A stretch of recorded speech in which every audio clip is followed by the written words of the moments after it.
It's another perfect Friday for baseball tonight at Cardines Field. Hi, everybody. Zach Letson getting you set for tonight's matchup between the 7-6 Newport Gulls and the 7-7 Keene Swamp Bats. The second matchup between these two this week and this regular season. Keene getting the better of Newport back on Tuesday night, 6-0 at Alumni Field.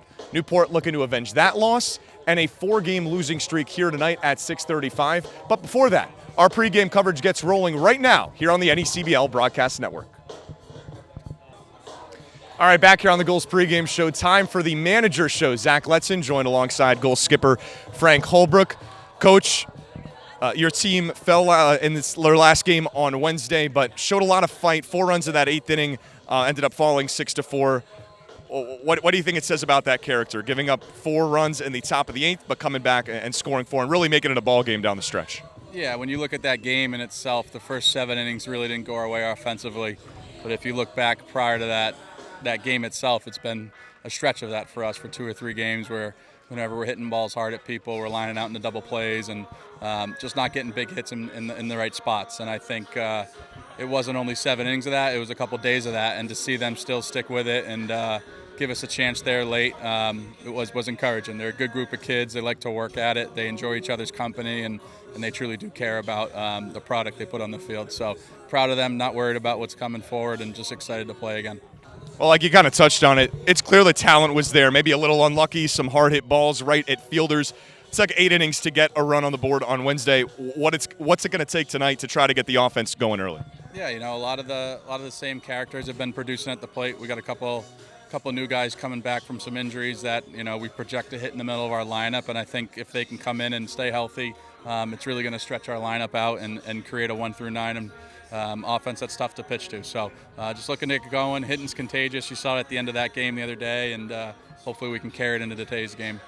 Well, I want to focus on you specifically here for this next question. First season as the Newport Gulls skipper. Dust has now settled a little bit. Week 3. How have you enjoyed it so far? I love it. It's a great group of guys, great place to be in the summer. We got hot at a certain point, and we're dealing with the other end of the game itself right now. So I'm enjoying it, trying to take each day one day at a time and have the most fun and the best chance to put the Gulls in a position to win each day. And looking forward to tonight's game. All right, that's Newport Gulls manager Frank Holbrook. Gulls looking to get back on track tonight. Coach, thanks for the time. Thank you. All right, pregame show rolls on right here on the NECBL Broadcast Network.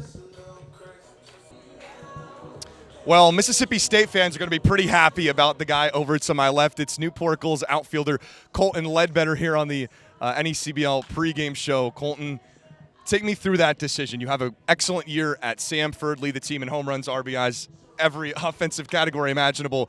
What went into your decision to make the move from there to a heck of a program in Mississippi State? So really, obviously everyone wants to play in the SEC. That's a lot of people's dreams, and that was one of my dreams. And so I feel like I put myself in a good spot to do that, and I took the chance, and it worked out for the best. So I'm definitely excited for this huge fan base. They've already given me a lot of support. I love it. So I'm ready to play in front of them and put on a show for them. So.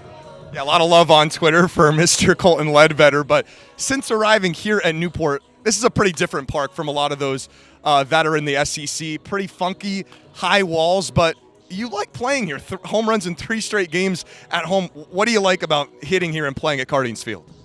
Well, first of all, Newport's obviously right on the water, so you got that nice ocean breeze coming in, great weather. Ball's always flying here, always blowing out. So it makes it a little bit easier for us, but yeah, I love the uniqueness of this park, the dimensions, the weird dimensions. It's great. So the ball. I love the way the ball flies here. So it's awesome. Well, you've been hitting well. NECBL Week 2 honor roll recipient. It's been kind of a roller coaster ride for this team. You have that big rally late that falls just short. How as a unit, do you get back on track and find some more consistent offense going forward? So in the past few games, we've had obviously a tough past few games, and I feel like we've been hitting it right to people, hitting it hard. So we just got to pray to the baseball gods or something. Hopefully hopefully those balls will find a few more holes, and just keep hitting it well. Just hope for the best. It's baseball. Got to have fun with it. Well, you just got given the bunny ears behind you, and it's actually a perfect transition into my next question. the Gulls have spent a lot of time on the road this season, a stretch 5 road games in a 6-game stretch. A lot of time on the bus. You're around the guys plenty. What's the funniest, most unique personality on this group that you've run into? Don't mean to put you on the spot, but what do you got? Honestly, I'd have to give it to Colton Freeman. He's quirky. He is so funny. I mean, he's out there. He just gives it all to you. He's our hype man in the dugout for sure. We play a game called Moth in the bus, and he usually narrates that, and he's got the best storylines. I mean, it's great. You know, he's definitely a good teammate, a good fuel for our fire. So he's definitely been a fun guy to meet and get to know. All right, well, that's one Colton to another. Colton Ledbetter, the Mississippi State outfielder. Thanks so much for the time. Yeah, thank you. All right, the pregame show rolls on right here on the NECBL Broadcast Network. Doesn't matter. Welcome back to the Gulls pregame show. I'm here with Ryan Costa, the first intern interview that we should be doing, a nice series of intern interviews that we're going to do this summer. The official scorekeeper of the Newport Gulls. So first question, Ryan, what drove you to the Newport Gulls this summer to be an intern? Yeah, so with great help from the academic support from Johnson Wales University, I was brought here from my academic counselor, gave me a chance, met with Mike Falcone. He gave me a real opportunity to be official scorekeeper. Growing up, I always did the official scorekeeper for the Tiverton High School baseball team, so I was always familiar with baseball. I liked keeping the statistics, being able to show the players where their strengths and weaknesses are of the game and what they can improve and what they can work on to get better. Awesome. Sounds good. So yeah, we're a few weeks into the season, and obviously you're still learning and things like that. But what do you hope to get out of this internship at the end of it? I would like to improve as technology becomes more popular. Baseball is definitely being analyzed by statistics through technology. So I think just learning the software point streak is a big thing to take out of, along with just understanding the game better, different statistics, and just what can improve a baseball player's career and what hopefully take out of this improvements of myself and what I can get better to be an official scorekeeper. Awesome. Thank you so much, Ryan. We really appreciate it. So 6:35, first pitch. But until then, the Gulls pregame show rolls on.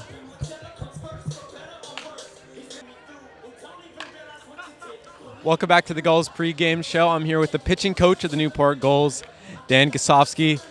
So we're going to talk a little about the pitching so far this season. It's been pretty good. The past 5 contests, you allowed 1 run in the past 4 contests. How are you able to keep that going into tonight against the Keene Swamp Bats? Well, I think we talk about trying to get ahead in counts and making sure that we're showing a good mix early and trying to get ahead in counts.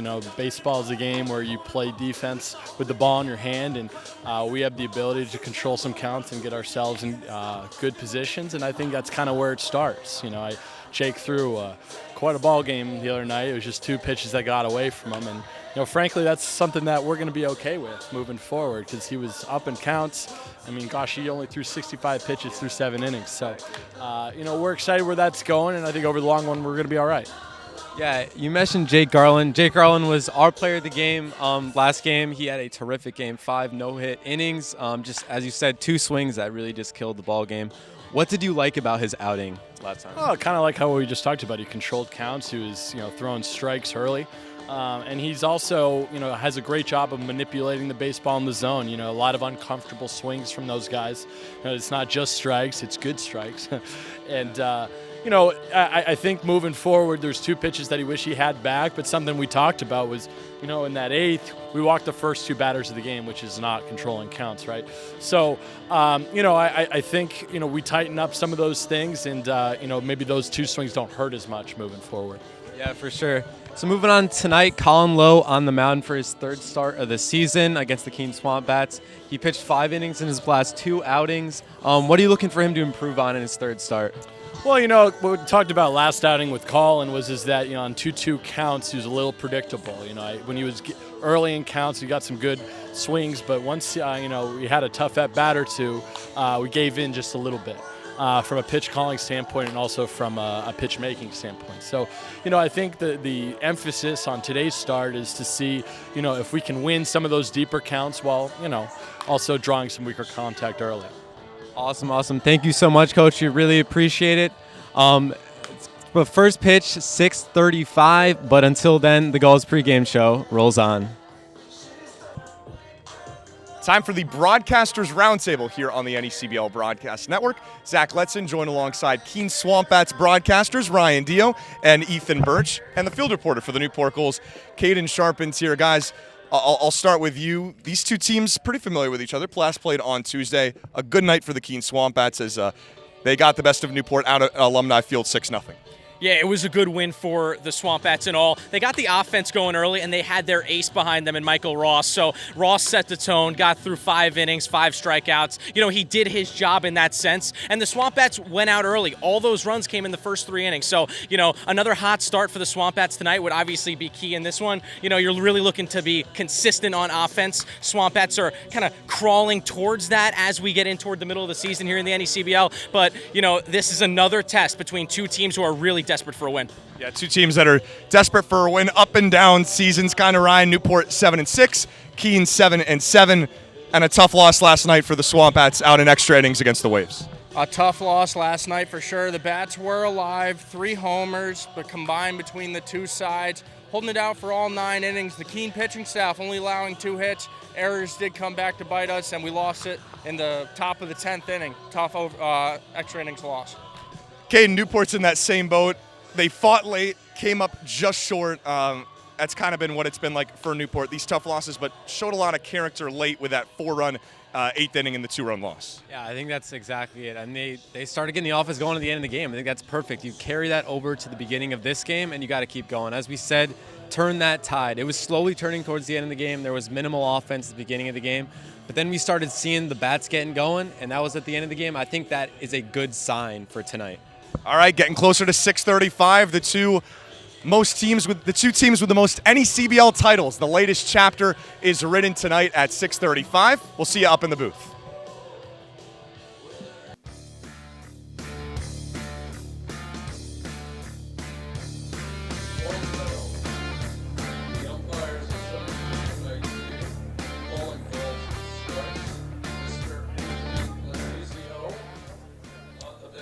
It is the two most storied franchises in the NECBL, and it's going down tonight. Game 2 of the season series between the Newport Gulls and the Keene Swamp Bats right here on the NECBL Broadcast Network. Thanks so much for joining us on a Friday night at Cardines Field. Zach Letson, joined by one of 2 broadcasters for the Keene Swamp Bats, Ryan Dio, and the field reporter for the Newport Gulls, Caden Sharpens, here 9 minutes away from first pitch between these two teams. And as we mentioned, game 2 between these teams, pretty familiar with each other, played last on Tuesday, and a good night if you're a Swamp Bats fan. They got out to an early lead and ended up winning by a score of 6-0. Joins us here, Guardians, for our annual collaboration. It's a very special night for the Red Sox Foundation and a very special year as they celebrate 20 years of impact on our surrounding New England communities. For 2 decades, the Red Sox Foundation has influenced the lives of thousands through their invaluable partnerships and programs such as the Play Ball event like the one we held here today at Cardines. These partnerships have resulted in a total investment of over $104 million in the New England community, 5,000 grants to nonprofit organizations, over 1,500 scholarships for students to pursue higher education, while raising over $156 million as part of their Jimmy Fund for the Dana-Farber Cancer Treatment.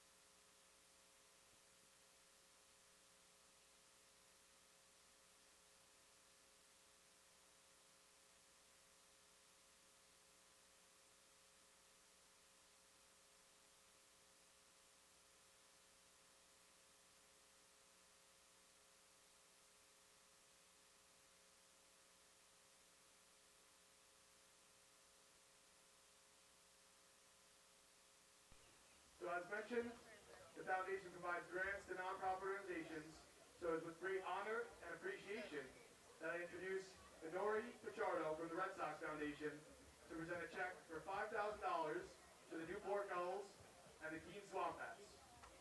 Team manager Sean McKenna will be accepting the check on behalf of the Swamp Bat organization.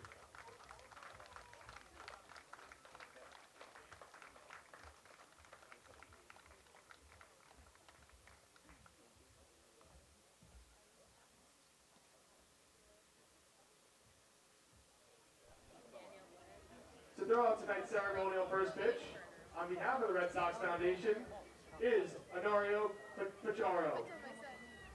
He's the Red Sox Foundation representative here with us, and he's from Rhode Island, a Providence native.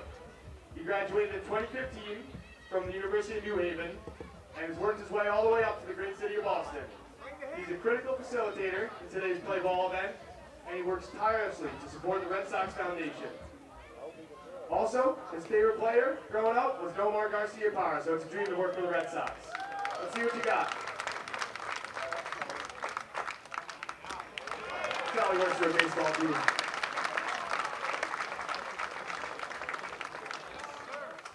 And now, the president of the Newport Little League, Chris Rosa, is also here to throw in a ceremonial first pitch, as he was honored in 2021 as the Red Sox Foundation's Volunteer of the Year for the state of Rhode Island. He was invited up to Fenway to throw out a ceremonial first pitch and recognized for all of his efforts in the community. Although he's also the president of the Newport Little League, he was the head coach of the Thompson Middle School team as well, as many other community efforts. So let's welcome him to the mound here. I know it's no Fenway, but it's home for you. Good job, Chris.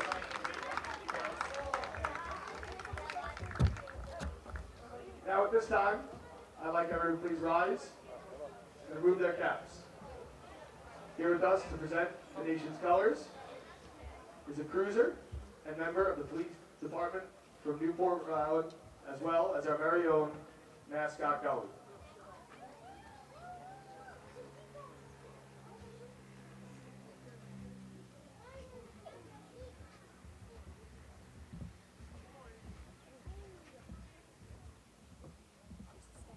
And to perform tonight's national anthem will be Abigail Hellwedge. She's the lead singer of a band called Level Up. She is with her fellow classmates at the Fall River Arts Academy and has been performing since she's 3 years old.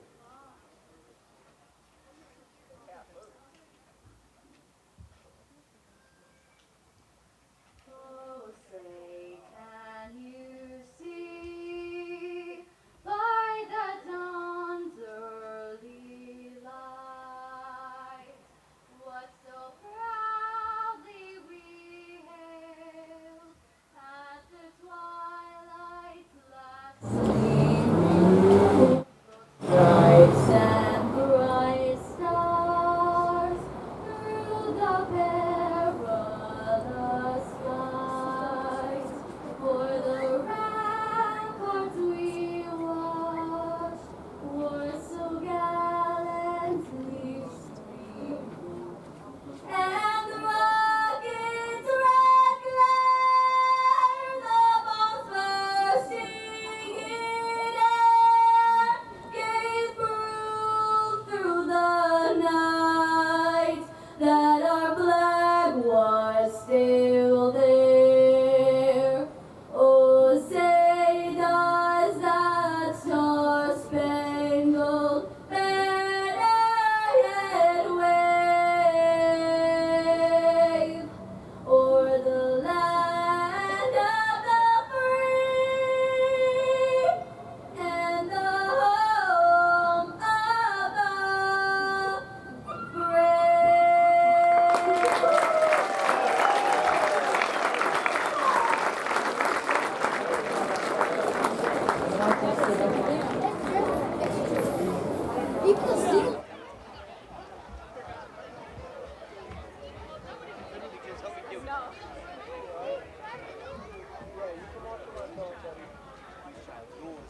Let's give another big round of applause to the Red Sox Foundation for their play ball event tonight. Now let's get ready to play some baseball. Hope they stay dry.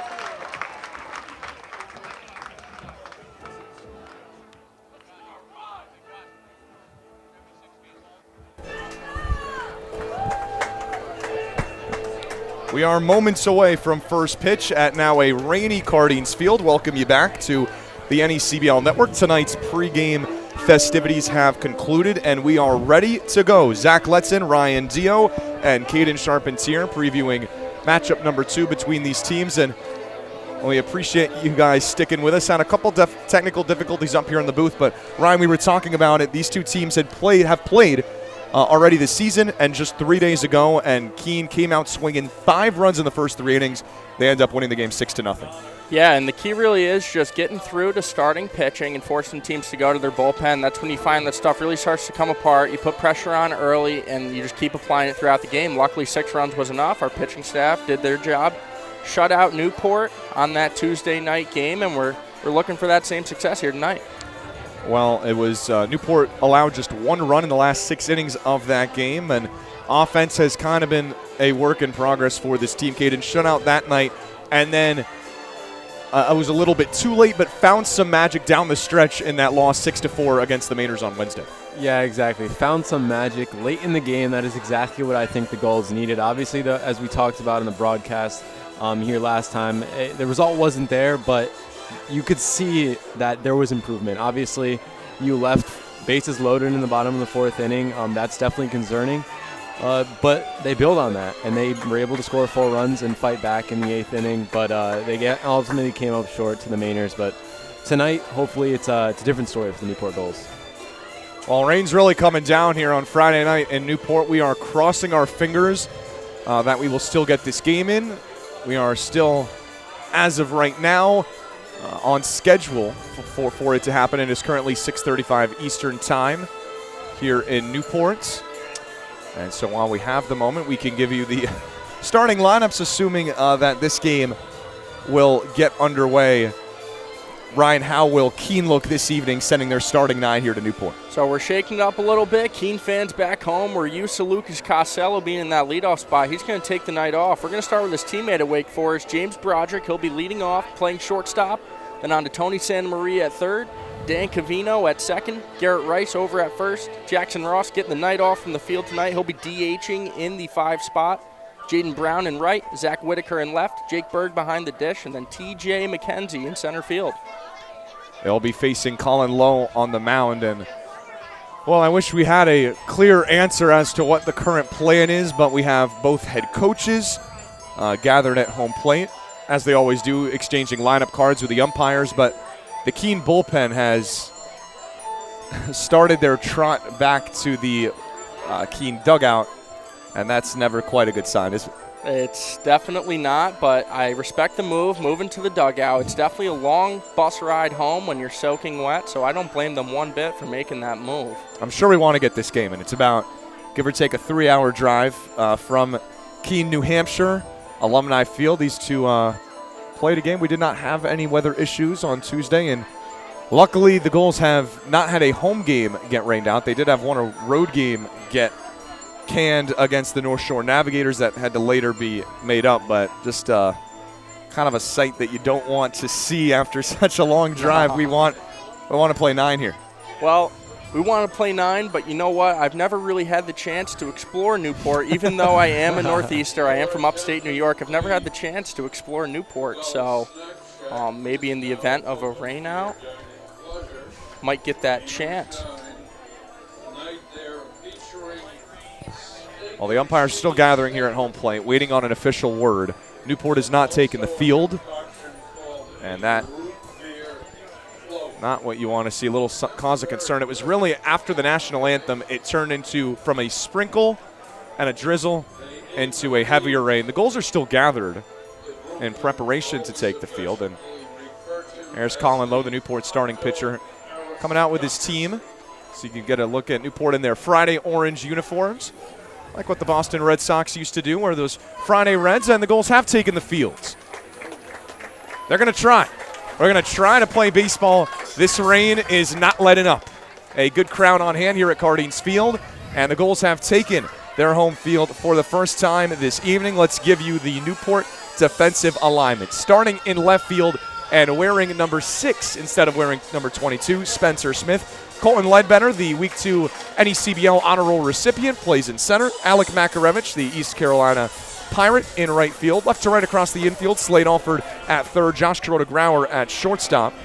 Moving from right to short, he's a utility guy with a glove, as Trent Farquhar will play at second, Sam Kulasingam at first, and Jake Burley set to do the catching, as this rain has really starting to get out of hand, and we are crossing our fingers. We have a great crew. We're still able to do the broadcast, and well, there you have it.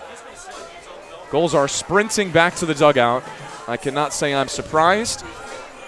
And for the moment here, we have entered a rain delay. Has been a little dry up here in the northeast. Field could use it. Could see us just in a delay for a moment, but fingers crossed. It is a older field and not the most ideal situation. You see head pitching coach Dan Gosofsky getting the troops ready, and operations director Mike Falcone trying to get a tarp out on this field as quickly as possible and keep it from draining here.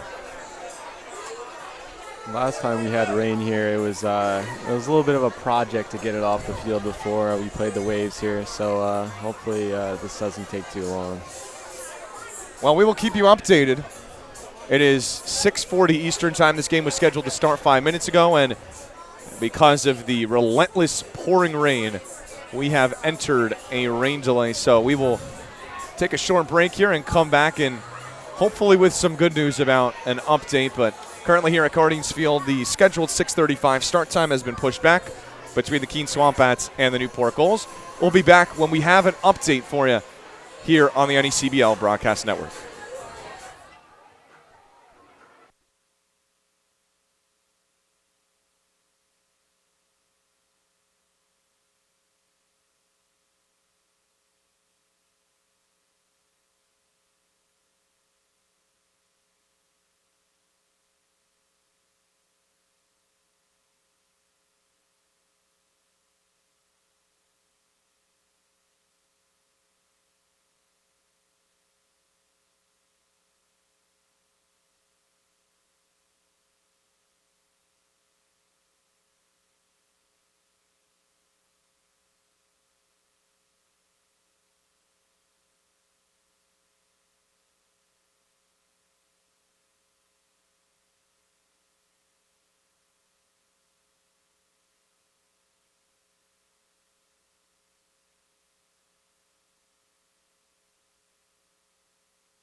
For the first time in league history, the 2022 New England League All-Star Game is headed to Martha's Vineyard, home of the Sharks. On Sunday, July 24th, join the NECBL's best as they ferry over to the island and enter the Shark Tank in front of scouts from every MLB organization. Visit asg22.necbl.com for more information. And don't forget to make your ferry reservation at steamshipauthority.com. Fans, the NECBL's broadcast network brings all of the action right to your home every night. Available on your desktop, laptop, mobile device, as well as your Apple TV, Roku, Amazon Fire TV, or Android TV device. Enjoy single-day passes for just $8, purchase a weekly subscription for $20, a monthly pass for $40, or an all-season pass for $80. Head to watch.necbl.com for more information and for a full streaming schedule.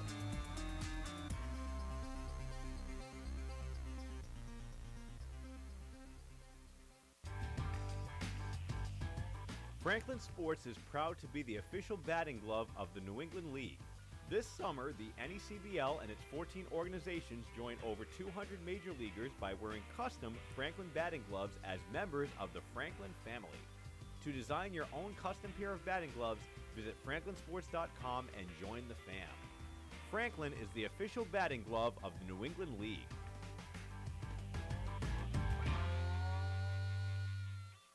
The Newport Gulls broadcast network features 7 high-definition cameras, graphics, instant replay, and extended pregame and postgame coverage. Watch the Gulls all season long every Friday night on Your View New England.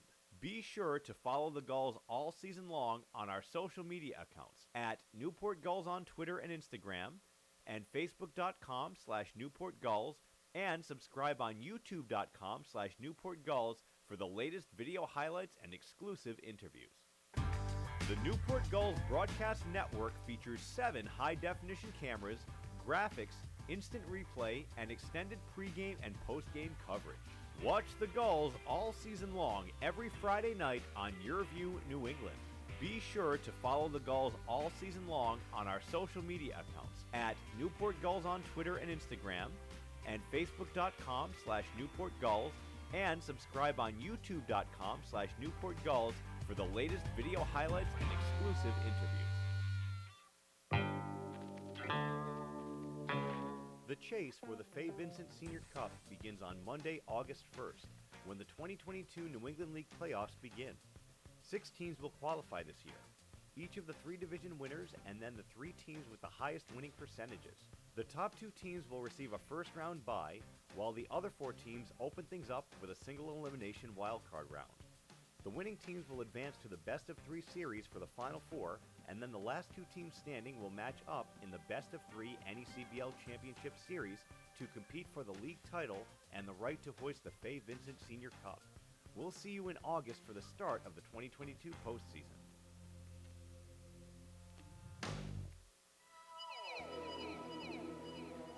The chase for the Fay Vincent Senior Cup begins on Monday, August 1st, when the 2022 New England League playoffs begin. 6 teams will qualify this year, each of the 3 division winners and then the 3 teams with the highest winning percentages. The top 2 teams will receive a first-round bye, while the other 4 teams open things up with a single elimination wildcard round. The winning teams will advance to the best-of-3 series for the Final 4, and then the last 2 teams standing will match up in the best-of-3 NECBL Championship Series to compete for the league title and the right to hoist the Fay Vincent Senior Cup. We'll see you in August for the start of the 2022 postseason. Whether you're an island resident or just visiting, the fastest way to get to the Cape and Islands is by taking the New England League's preferred partner, the Steamship Authority Ferry. Visit steamshipauthority.com for more information.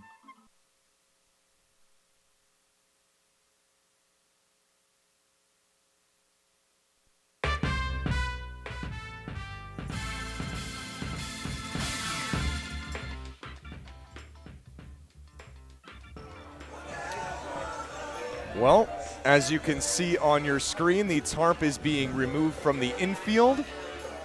We have hope. We are getting closer. We do not have an exact start time for you between the Keene Swampbats and the Newport Gulls, but we appreciate your patience, hoping for something around the 7:30 range, and just keeping our fingers crossed. The radar, we can tell you the radar looks extremely good. It was rain that is supposed to stop in 9 minutes time, according to our forecast, and it's turned into a drizzle as these players have been hard at work. And well, Ryan, you're a former player with Southern New Hampshire. Can you like take us through a little bit what it's like having to take the tarp out, what the process is like in terms of the amount of time it all takes? It really is a well-orchestrated process, much like a bunt defense. There's a lot of moving parts, a lot of guys in on the job. No one gets the day off. Everyone has to pull it, especially after it rains. It gets really heavy. But guys get wet. You see a lot of guys. I'm trying to take a peek. A lot of guys take socks and cleats off. Not the most fun. You see guys working out on the mound, and I love to see the interns working out their backs and raking the field. It's just all hands-on-deck effort here to get this game underway. We have a real great group of interns, and, well, the players, the interns, using a whole lot of quick dry with the, as you can see on the mound behind the plates, doing anything we can here to try to get this field square. We were pretty much set to start at 6:35, and when the national anthem started, so did a drizzle. And by the time 6:35 came around, it was a lot more than just a drizzle. It was a pretty heavy downpour, but the rain has pretty much subsided here at Cardines Field, and we are hoping for a start time around 7:30 Eastern time, that coming in 27 minutes.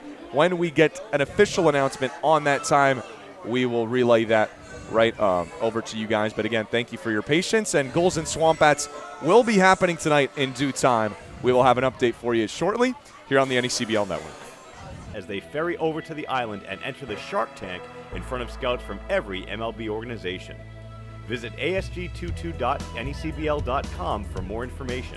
And don't forget to make your ferry reservation at steamshipauthority.com.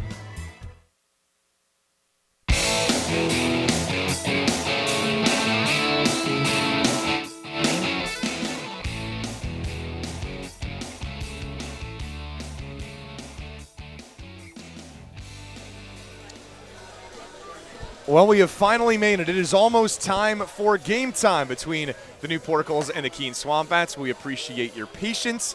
Zach Letson alongside Caden Sharpens here, Newport Gulls field reporter, and Ryan Deal, one of two broadcasters here with Keene, as it's been about an hour since we were supposed to start. And my question for you, how do you stay loose as a player? It's an hour that you have to wait. Quite the layover. We were literally about to start. Everyone was out on the field. Mother Nature has other ideas, but here we go. Well, you see guys staying loose by pulling the tarp off and then getting the field ready. That's always the main way to do it, is just to stay active. Try not to sit down in the dugout. But another key is you want to stay dry. Like I mentioned earlier, you see a lot of guys, they're taking their socks off, they're taking their jersey off, and they're doing all they can to not only stay loose, but stay dry. Well, things have finally gotten dry. The rain stopped at about 7 o'clock, took the tarp off, a lot of quick dry later, and here we go. Colin Lowe is back out on the mound, and James Broderick, Tony Santamaria, and Dan Cavino of the Keene Swamp Bats set to dig in to start this game. First pitch, a fastball hit back to the screen, and we are underway from Cardines Field at 7:28 Eastern time. Now 67 degrees and mostly cloudy, the forecast. 0-1 try, checking his swing on the breaking ball, and Anthony Letizio, the home plate umpire, says it misses inside. Letizio behind the plate, calling the balls and strikes. Stephen Kalenda and Marvick Gomez, tonight's field umpires here at Cardines Field. That breaking ball is in there for a strike. Now make it a 1-2 count to the Keene shortstop out of Wake Forest University. Playing in his 7th game here this summer with the Swamp Bats, just 1 for 13. Tried holding up on that breaking ball, and he did. So now make it a 2-2 count. A lot of trust in the breaker here early from Lowe, trying to get Broderick to bite. That keen eye from Wake Forest, trained well not to swing at those. See if he goes back to the breaking ball right here. 84 miles per hour on the gun, and again, Broderick staying alive. Really sharp slider there, breaking out that last second. Stays straight for about 50 feet, starts to cut back in. Broderick just tried to hold that swing back, couldn't do it. So we'll do it again, another 2-2 from Lowe. Flowing back out of play, and the at-bat continues. Lengthy first at-bat here to get us started. Starting about 55 minutes behind schedule, but things cleared up quickly. It was only raining for about 20 minutes. Now a 3-2 count to the infielder from Wellesley, Massachusetts, playing in 21 games with the Wake Forest Demon Deacons, team that had some success in the ACC this past season with an NCAA tournament berth. Payoff pitch inside for ball 4, and a great at-bat worked by Broderick, a leadoff walk to start the game. Yeah, it's definitely unusual for Lowe. He's only walked 2 batters in his first 2 games, 10 innings. So first walk in the first batter is definitely unusual for a pitcher that hasn't walked that many people so far this season. The ace over at Bryan University this past season, right up the road here in Rhode Island. He made 14 starts, a 5-4 record with a 2.79 ERA, just 16 walks to 79 punch-outs. And fires a breaking ball in for strike 1 to Tony Santamaria. Playing third base tonight, hitting in the 2 hole for Sean McKenna's club looking to avenge a loss last night in extra innings to Ocean State. As that's it back behind home plate. Not a ton of room behind the plate here at Cardines Field, and probably the number one cause for concern whenever we have rain in the severity that we did is behind the plate. It can be an issue to get it to drain, but well, everyone, our grounds crew, our players, our interns did a fantastic job, and it wasn't even an hour after it was pouring rain that we're back out on the field. Miraculous, really is. A ball and 2 strikes to the third baseman out of Rutgers after the leadoff walk. Breaking ball, cut on and missed. Nastiness from Lowe, 76 on the gun, and a whole lot of movement with it for his first punch out of the night. Yeah, his 15th K of the season. We've seen 7 Ks, 14 combined, 7 each in his last 2 starts. So we could be seeing another outing where he gets 7 or more Ks. Bouncing back from the leadoff walk, and now gets guy that's been the best hitter in this Keene team this season, and the second baseman, Dan Cavino, who looks at ball 1. Cavino just absolutely tearing the cover off the ball, batting .388 heading into this game in the NECBL thus far. Just 1 homer playing at the small alumni. We'll see if we can change that with the short porch here. Ropes it into right field, and that will get down for a base hit. That .388 average going up, the first base hit of the night, and the Central Connecticut State Blue Devils staying red hot and putting Keene in business now 2 on with just 1 out. Should bring his average back to over 400. It's been hovering around that line for quite some time now. Maybe even more impressive than that, a even 500 on-base percentage with insane. double-digit walks entering tonight. He is hitting that 3 spot for a reason and has set up shop here for the cleanup hitter, Garrett Rice. Keene scored 5 runs in the first 3 innings of Game 1 between these two teams up at Alumni Field on Tuesday. Back to the breaking ball for Lowe, and it misses outside. 3 in the second, 2 more in the third. The Swamp Bats only scored 1 run over the last 6 innings. They did not need any more than that. It was a 6-0 Keene victory. The first matchup between these two teams in nearly 3 years. Big cut and a miss from Rice, and now 1-1 the count. And that was Blair coming in that game for the last 4 or 5 innings or so. Electric stuff, really, out of the Newport bullpen. Shut Keene right down. Another filthy breaking ball from Colin Lowe. We talked about it before the game. This is a guy that has a lot of confidence and maybe some of that off speed away from that fastball, and he's gone to that curveball and a lot of movement many times. And that's what's so impressive at the college level. You see pitchers really reliant on their fastball. What's interesting about Lowe is he has a pretty even spread of all of his pitches. You see him mix the fastball and the cutter primarily, but he's not afraid to throw the slider, curveball, and the changeup. It's a 5-pitch mix that most college hitters just aren't prepared to see quite yet. Quite the arsenal for the Bryant Bulldog. And seen plenty of the off-speed so far here tonight in the top of the first. Keene's had their own success. 2 of the first 3 batters of this game reaching base. A walk from Broderick. And then after the Santa Maria strikeout, Cavino reaching on a single. Opportunity for the Missouri Tiger, Garrett Rice. 1-2, got him on the breaking ball. Went back to it again, and why not? 2 outs, and both via the strikeout for Colin Lowe. Keene having a little trouble with the curveball here. Attacking the fastball and the cutter well, but the addition of that extra breaking ball, the curveball, changing the eyesight, changing the north-south that these hitters can see, and getting the swings and misses they need. It's a big second out for Lowe, looking to strand a couple runners on base, but has to work through the designated hitter, Jackson Ross, here with 2 away.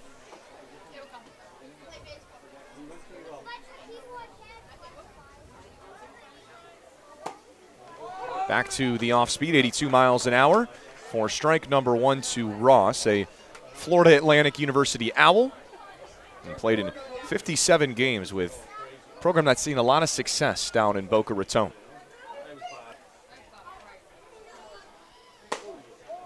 Breaking ball never quite broke enough. Up on top of the zone, now a ball and a strike. What's cool about Jackson is his brother is actually a starting pitcher for the Swamp Bats. So bring the brotherly love up to Keene. And he got the start in that game on Tuesday against the Gulls. Jackson Ross started at third.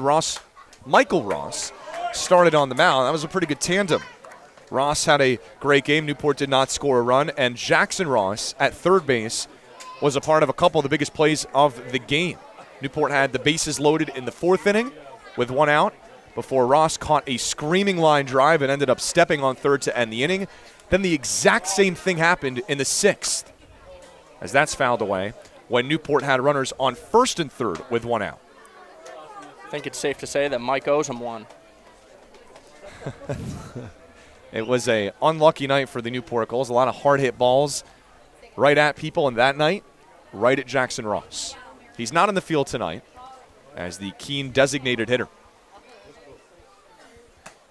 Big cut and a miss. Ring him up, strike three. Colin Lowe striking out the side. 3 punch-outs, and crisis averted. Newport finally gets their first hacks of the night. When we return, head to the bottom of the first here at Cardines Field. We'll be right back on the NECBL Broadcast Network.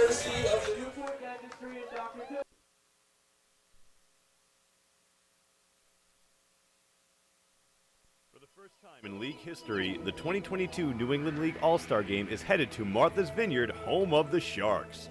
On Sunday, July 24th, join the NECBL's best as they ferry over to the island and enter the Shark Tank in front of scouts from every MLB organization. Visit asg22.necbl.com for more information. And don't forget to make your ferry reservation at steamshipauthority.com. Fans, the NECBL's broadcast network brings all of the action right to your home every night. Available on your desktop, laptop, mobile device, as well as your Apple TV, Roku, Amazon Fire TV, or Android TV device. Enjoy single-day passes for just $8, purchase a weekly subscription for $20, a monthly pass for $40, or an all-season pass for $80. Head to watch.necbl.com for more information and for a full streaming schedule.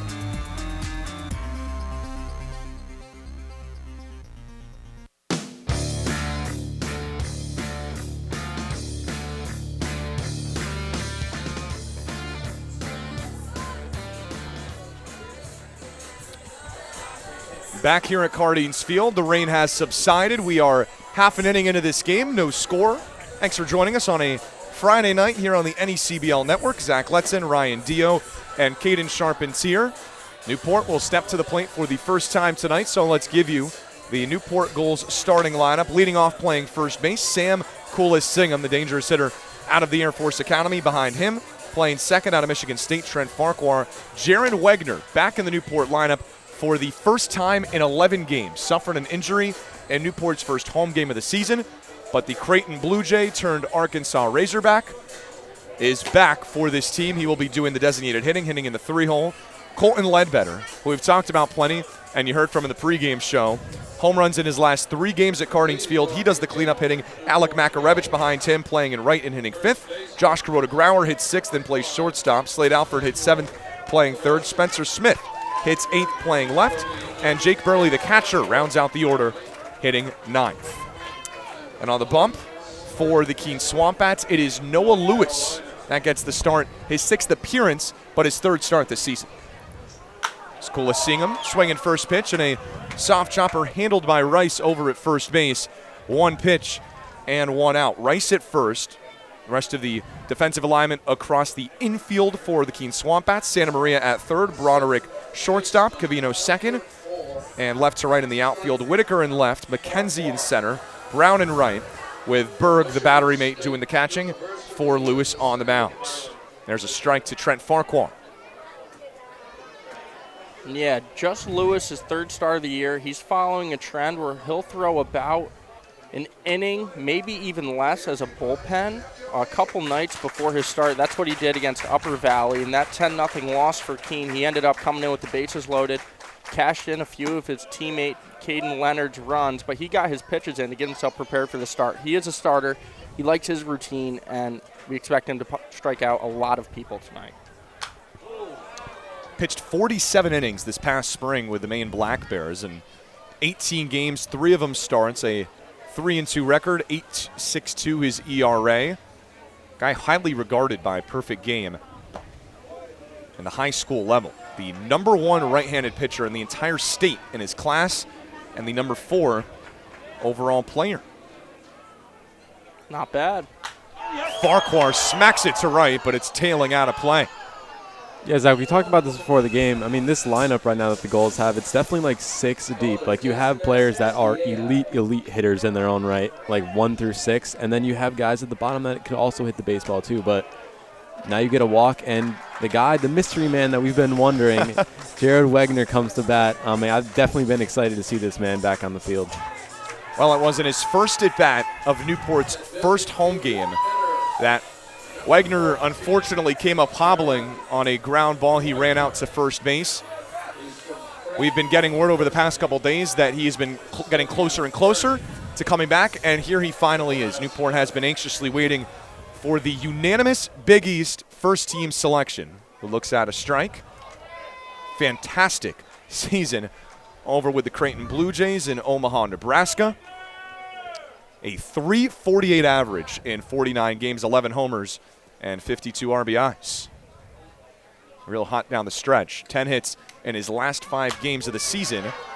Flies it out into foul territory. Will there be a play? Rice running over, but it will find the concessions, a very crowded concessions, as the rain is gone. But when we had the rain delay, all the fans gathering under the awnings, and I am happy to report that the sun has made its way out here at Cardines Field, and we should be set for a fantastic night for baseball now weather-wise.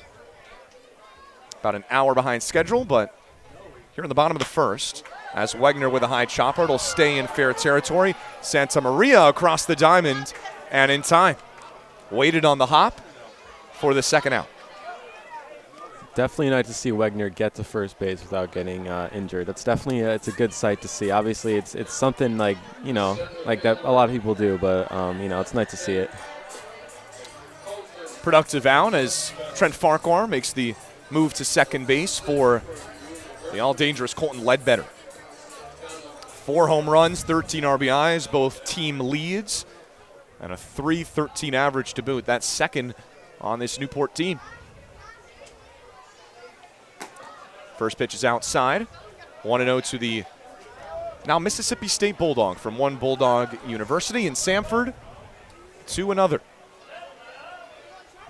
Wonder how many times that has happened where you see a guy stick with the same mascot. Popped him up, and it'll stay in the infield, running over Cavino, now giving way to the shortstop, running over and making the catch. Shallow in the outfield is Broderick to retire the side. So Farquhar's walk, nothing comes of it, and Newport strands 1-1 here at Cardines Field. No score between the Swamp Bats and the Gulls. We'll be right back with the second inning here on the NECBL Broadcast Network.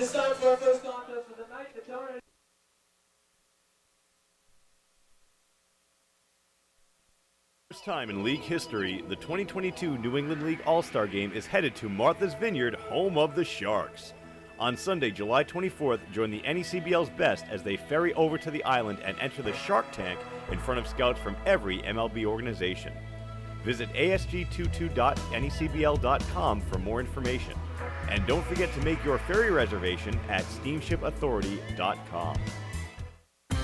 Fans, the NECBL's broadcast network brings all of the action right to your home every night. Available on your desktop, laptop, mobile device, as well as your Apple TV, Roku, Amazon Fire TV, or Android TV device. Enjoy single-day passes for just $8, purchase a weekly subscription for $20, a monthly pass for $40, or an all-season pass for $80. Head to watch.necbl.com for more information and for a full streaming schedule.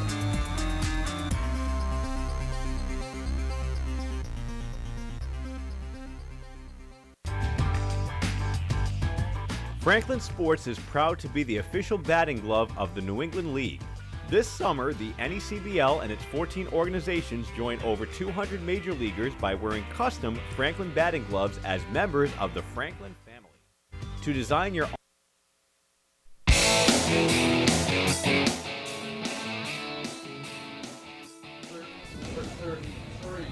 Back here on the NECBL network. No score between Keene and Newport as we go into inning number 2 of this game. Colin Lowe remaining on the mound, and he faces 5, 6, and 7. Beg your pardon, 6, 7, and 8. Begins with Jaden Brown, the right fielder, and pops it out of play. Brown, a very versatile player. You'll see on the roster he's listed as an infielder, but he's been getting most of his time in the outfield with this stacked Keene infield. It's always valuable to have a player like Jaden on your team that can just do whatever. And, well, like you said, he is in the outfield tonight. Out in right field for Sean McKenna's squad. And swings and misses at the 0-2 in the dirt. Burley completes the strikeout as Kulasinghe makes a jumping play. And Colin Lowe has 4 outs tonight. All of them are strikeouts.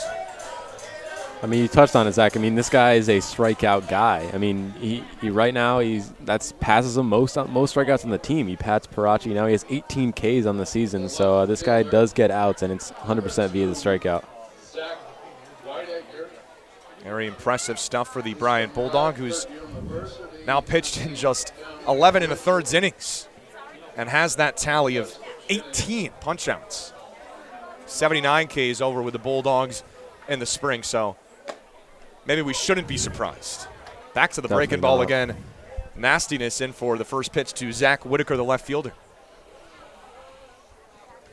Whitaker hitting the 9 spot in the first matchup between these two, up to the 7 spot here tonight.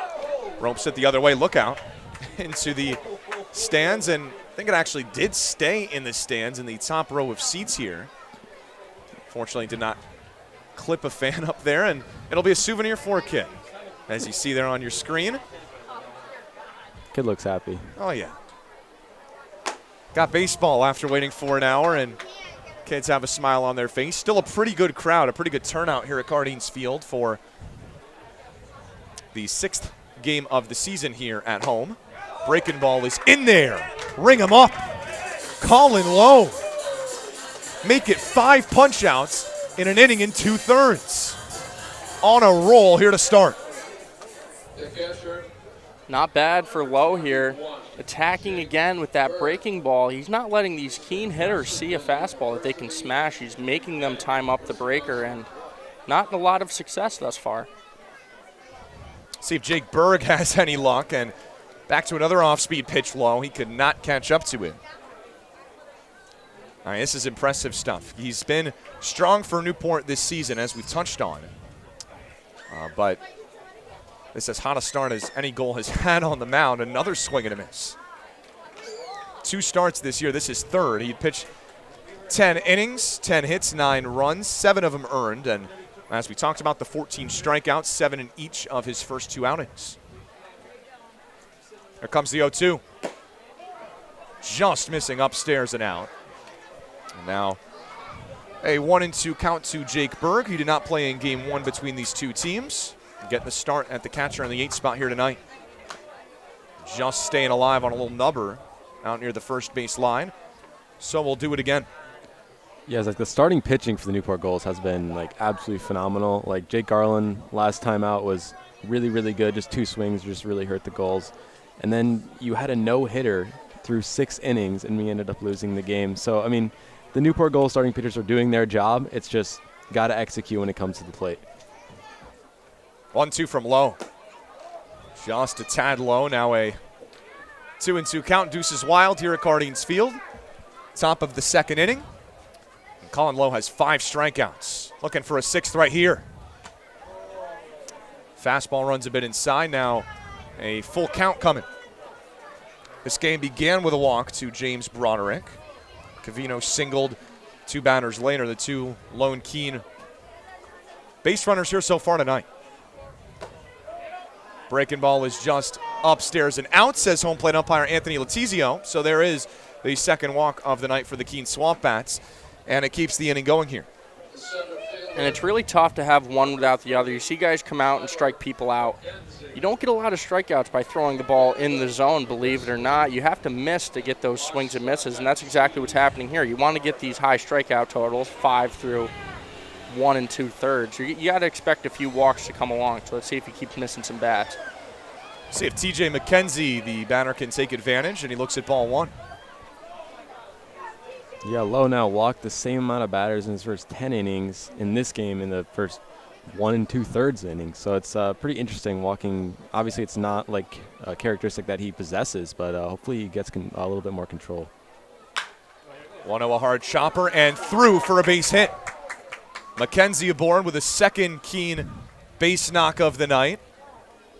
And the Swamp Bats may have something brewing here in the top of the second. 2 on with 2 out for the top of the order. And that's McKenzie's first knock as a Swamp Bat. Came in from Vanderbilt University, hails from Florida. Just got here last week. Definitely off to a little bit of a shaky start, but hey, it always feels nice getting that first one out of the way. Ending an 0 for 8 skid, but at a prestigious program nonetheless. So quite the weapon to have there in the 9-hole as Broderick digs back in, looks at strike one, back to the breaking ball for Colin Lowe. Yeah, we saw this last inning. I mean, 2 guys on, first and second, and Lowe was able to strike the guy out to end the inning. So hopefully Lowe will do the same here. Looking for a little bit of deja vu. Broderick walked his first time up at the plate an inning ago. And he drives it sharply into right field. Running over and making the catch is Alec Makarevich. Saving a run and retiring the side. Colin Lowe, 5 strikeouts, and most importantly, 2 zeros on the board. An inning and a half through. No score here at Cardines Field as we go to the bottom of the second.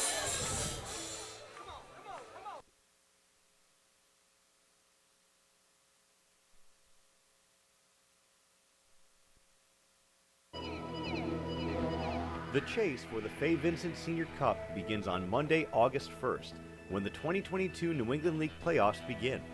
6 teams will qualify this year, each of the 3 division winners and then the 3 teams with the highest winning percentages. The top 2 teams will receive a first-round bye, while the other 4 teams open things up with a single elimination wildcard round. The winning teams will advance to the best-of-3 series for the Final Four, and then the last 2 teams standing will match up in the best-of-3 NECBL Championship Series to compete for the league title and the right to hoist the Fay Vincent Senior Cup. We'll see you in August for the start of the 2022 postseason. Whether you're an island resident or just visiting, the fastest way to get to the Cape and Islands is by taking the New England League's preferred partner, the Steamship Authority Ferry. Visit steamshipauthority.com for more information.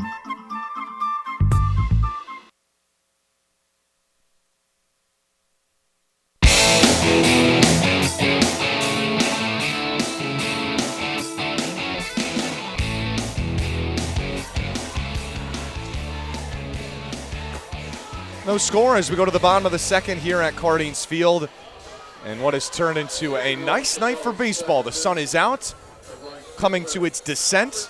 And the Newport Gulls hoping to snap a 4-game losing streak. Currently no score between the Gulls and the Swamp Bats in this historic rivalry. The two teams with the most NECBL titles playing right here.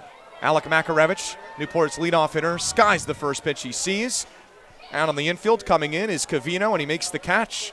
That is a second straight inning that Noah Lewis has come out and gotten the first out on the first pitch of the inning. You gotta love those. Keep that pitch count down. See how long we can keep Lewis going in this game. Thrown just 14 pitches now to the first 5 Newport hitters. In steps Josh Kuroda-Grauer, and he laces it into left field for a base hit. Broderick tried backhanding the one-hop, but a frozen rope from JKG, and that's the first Newport hit of the night.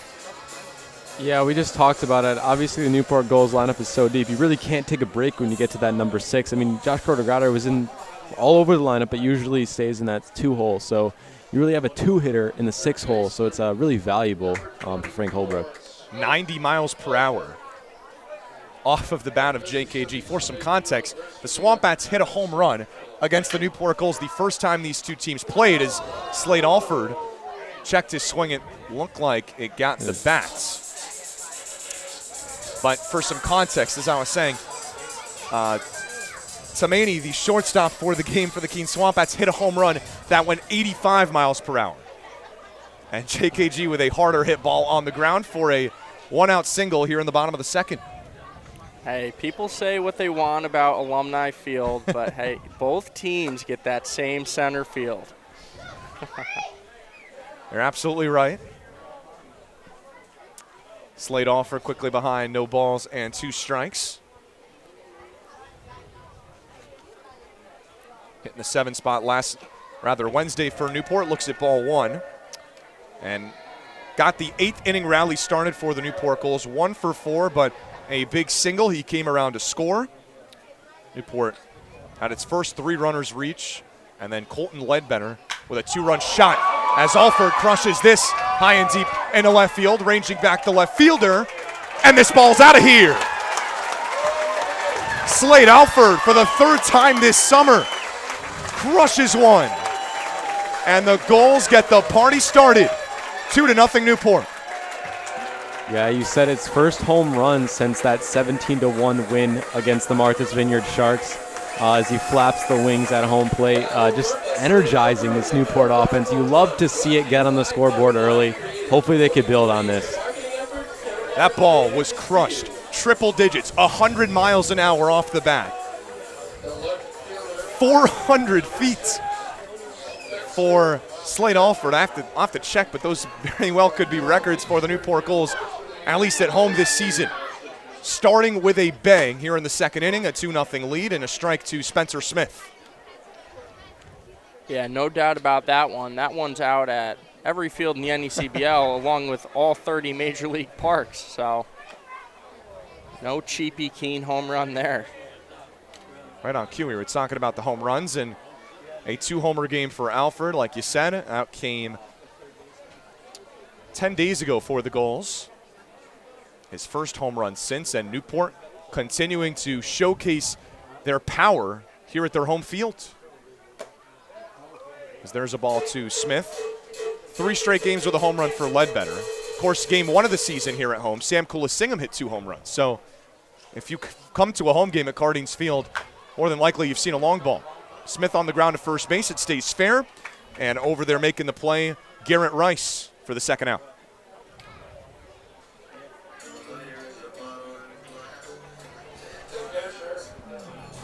Two out, and the base is empty here for Newport's 9-hitter Jake Burley. And that was a good bounce back for Lewis there. He gave up the bomb. He got the weak rollover. Let's see if he can finish off this Newport 9-hitter here and get the bats back on offense. Burley, another guy that had a long ball in that 17-1 thrashing of the Sharks. It was quite the offensive explosion as he skies it in the air and back out of play. Burley with a home run, Alford with 4 hits, including 2 jacks. Newport had 17 hits in that game and was out to a 9-0 lead by the 2nd inning. Hasn't been quite the offensive spark Newport has had since, but out to an early lead here tonight. Is that ball outside now, 2-1 the count to the catcher from Brown University. And Hollister, California, another guy that has come from one coast to another here in Jake Burley. Big cut and a miss on the 2-1 pitch to even the count, 2-2. Yeah, I mean, the last game against the Sanford Mainers, it was a lot of soft contact at the beginning of the game. And now you see 2 hard-hit balls from Kurtegrauter, and then you see that bomb from Alford. So you love to see guys getting really nice hard contact early on. 2-2 offering. He could not hold up his swing. Strike 3. Well, that ends the bottom half of the 2nd inning, but Newport gets the scoring started. Slade Alford with a no doubt about it 2-run home run, and the Gulls strike first. 2-0 as we go to the 3rd here on the NECBL Broadcast Network. Just another quick reminder that the Gulls are partnering with Discover Newport to find the traveler of the game. The goal is to see who traveled the farthest in Cardines Field to watch the Gulls tonight. For the first time in league history, the 2022 New England League All-Star Game is headed to Martha's Vineyard, home of the Sharks. On Sunday, July 24th, join the NECBL's best as they ferry over to the island and enter the Shark Tank in front of scouts from every MLB organization. Visit asg22.necbl.com for more information. And don't forget to make your ferry reservation at steamshipauthority.com. Fans, the NECBL's broadcast network brings all of the action right to your home every night. Available on your desktop, laptop, mobile device, as well as your Apple TV, Roku, Amazon Fire TV, or Android TV device. Enjoy single-day passes for just $8, purchase a weekly subscription for $20, a monthly pass for $40, or an all-season pass for $80. Head to watch.necbl.com for more information and for a full streaming schedule.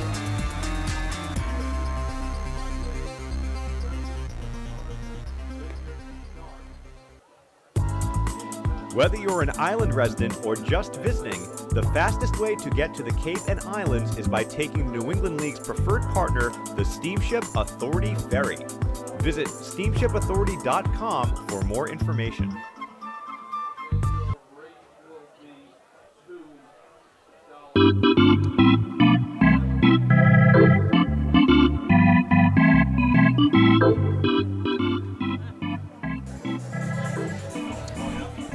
Back here in Cardinals Field, now a 2-0 Newport lead over the Keene Swamp Bats. Zach Letson, Ryan Dio, Caden Sharpentier here on the NECBL network.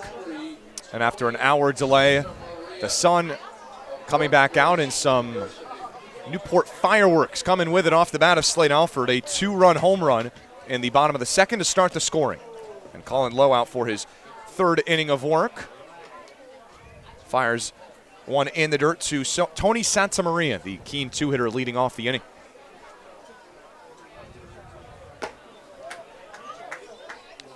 Pitch missing upstairs to Santamaria. He was the first of 5 strikeouts Colin Lowe has recorded through 2 innings, 6 outs in total.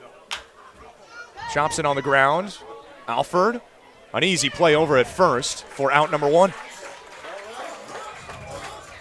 And the key for Lowe here, working through this second time through the order, is going to be to continue to mix it up, keep these hitters off balance. It is a game of timing, so the more he can mix in the breaking ball and shock with the fastball at the letters like he did there to San Maria, the more we'll see his success continue. Didn't have much trouble in the first inning, and all of a sudden a single and a bomb getting Newport on the board as that's ball 1 to Dan Cavino, the second baseman. Had the first of 2 hits for the Keene Swamp Bats tonight, a base hit back in the first inning. As that's down low now, 2-0. The Keene leader in batting average this season. Looks at a breaking ball inside, and a good hitter's count here for the Swamp Bats, who have already drawn 2 walks tonight, now inching closer to a third. Little change here for Lowe. We saw him working ahead almost every hitter that he faced the first 2 innings, now falling behind. 3 balls and a strike to Cavino. Here it comes. Breaking ball hit foul to run the count full. Well, a guy hitting .388 coming into tonight, a .500 on base percentage. Those both easily team bests, and hit .328 this past season in 46 games with Central Connecticut State. He's got the sample size. 3-2 in there, strike 3. Number 6 for Colin Lowe in a groove here tonight. He is locked in, just like Jake Garland against the Mainers. This man is locked in right now. Garland threw 7 1/3 innings for Newport back out on Wednesday. That was a team best this season. 10 strikeouts to go with it. 6 strikeouts so far for Lowe, and a strike to greet the first baseman, Garrett Rice. The second of the 6 strikeouts that Lowe's recorded tonight, back to Rice in the first inning, as that's down low.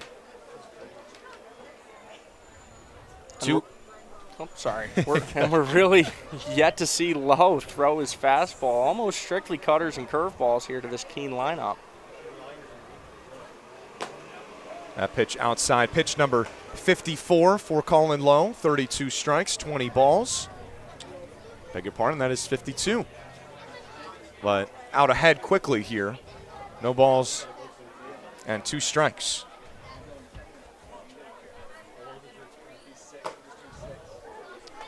Strikeout for Rice his first time up, and both these teams with 2 hits. But Newport doing what Sanford did to them on Wednesday, a single followed by a home run to open the scoring.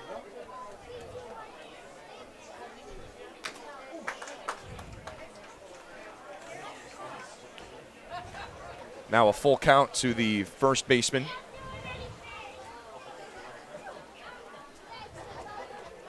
From Willard, Missouri, the Missouri Tiger, played in 15 games this season. Awaiting a payoff pitch from Colin Lowe. Swing and a miss. Strike 3. Boy, is he on fire. Make it 7 strikeouts through just 3 innings for the Bryant Bulldog, Colin Lowe. He is feeling it tonight and keeps Newport in front 2-0 as we head to the bottom of the third here at Cardings Field.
Back here on the NECBL Network, Newport setting the top of its lineup up with a 2-0 lead.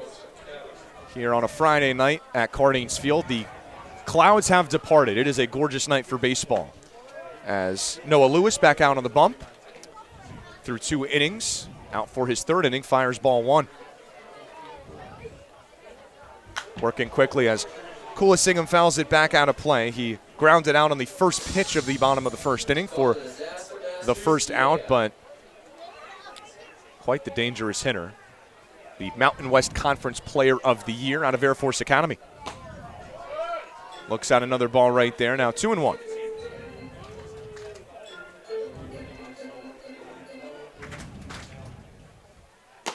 Big cut and a miss from Sammy K that time on the pitch inside. 2-2.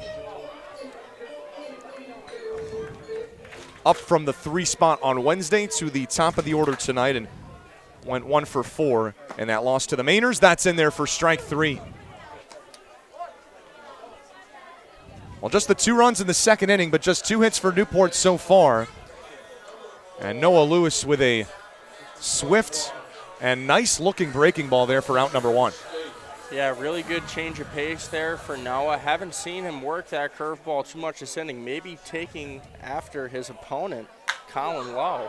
Farquhar with a rip on the right side, gets under the glove of the first baseman, hustles to first, it gets away. So Farquhar is going to reach for the 2nd time tonight on that ball that was smoked off the bat. Yeah, that was for sure smoke. That was really great hustle by Farquhar. It looked like the Swampbats were able to make a play there, but a little bit of a mishap on the throw, and got a guy at first with Wegner up. Back here at Cardings Field, you got to be happy for him. I'm sure he's happy to get back out there. He missed 11 games with an injury as umpires are going to gather here. And I wonder what this is about. I don't think I saw any interference on the play. I think that would be the only question. Is Farquhar was running down the line. They're going to grant him 2nd. Now the question becomes, did that ball roll out of play when it came near the Newport dugout? Oh. This umpiring crew, Anthony Letizio, Stephen Calenda, and Marvick Gomez are going to say it did. I mean, here at Cardines Field, it's a very odd-shaped field, so honestly, it could have been out of play. So I don't know. Well, that's a big call. Instead of being at first with 1 out, now in scoring position for a guy that drove in 52 runs this past spring. looking for his first here this summer. And hits it hard the other way, ranging over Cavino, and he makes the play. A productive out, now 2 away, and Farquhar standing over at third. And here we go, the most dangerous hitter right now for the Newport Gulls, Colton Ledbetter. I saw him before batting practice. He was absolutely smoking the baseball. That thing was, I don't even know, that thing was gone, like easily. So guy on third, we talked about men in scoring position, Newport Gulls leaving people on base. This is another big opportunity for them to execute. 4 home runs on the summer for Ledbetter. He looks at strike number 1, back to a high arcing breaking ball for Lewis. A stranded 1 in the first, looking to do the same here in the bottom of the third, as that skips in the dirt. Great block there by Bird to save the runner. Even with the short backstop here, you never want to risk it with the ball going to the backstop.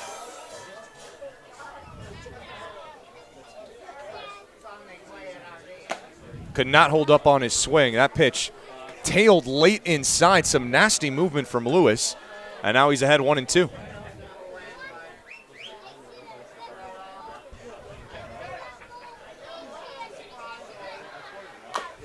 Ledbetter stays alive here. He popped out to the shortstop to end the bottom of the first inning, but has had the biggest swing of Newport's last 2 home games. A 2-run home run in the 8th inning back on Wednesday against the Sanford Mainers to highlight a 4-run rally for Newport when the Gulls were trailing by 6 and had not scored in 26 straight innings. Quite the response. Looking to extend this 2-0 Newport lead. Popped him up again into foul territory, ranging over. Santa Maria makes the catch. So Ledbetter is retired, the dangerous hitter that he is, to end the bottom of the 3rd inning. Farquhar stranded at 3rd, and it is still a 2-0 Newport lead as we head to the top of the 4th.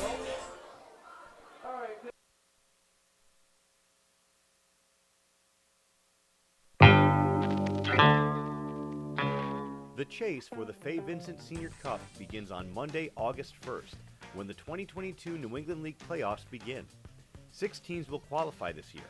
Each of the 3 division winners and then the 3 teams with the highest winning percentages. The top 2 teams will receive a first-round bye, while the other 4 teams open things up with a single elimination wildcard round.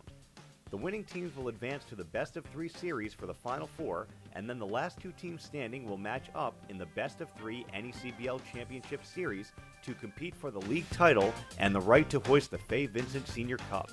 We'll see you in August for the start of the 2022 postseason.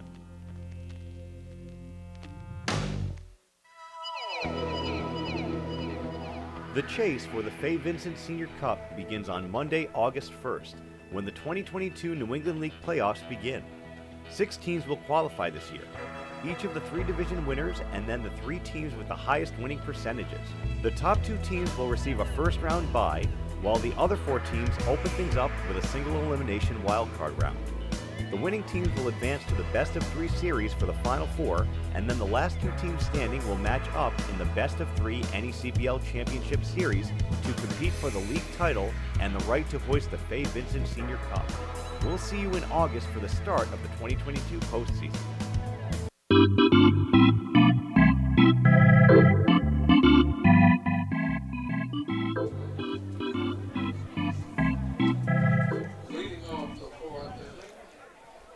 As welcome back to Cardines Field. We head to the top of the 4th inning. Swamp Bats still trailing 2-0, and leading off the 5-hitter Jackson Ross. And this game flying so quick, I was actually unaware that it was the start of the 4th inning. That's flying by. We are just about 45 minutes into this game, and a 2-run shot by Slade Alford. But other than that, it's kind of been clockwork for these pitchers. Yeah, really carving through it. Lowe coming back with a nice cutter, taken off the plate, and Ross laces a ball to short. Throw on to first in time for out number 1. And give Josh Krodegrauer a ton of credit over there at shortstop. That ball was smoked, and he kept that glove down. That ball could have easily booted off of his glove, off of one of his hands, or just gone completely underneath him. It's in none of the above. He sits there, waits for it to come to him, and a guy that has really mostly played outfield for Newport this season, making a nice play on the infield. Really beautiful. That ball 99 off the bat from Ross. As Jaden Brown steps up to the plate, he takes a big swing and miss at a 90-mile-an-hour fastball. 0-1.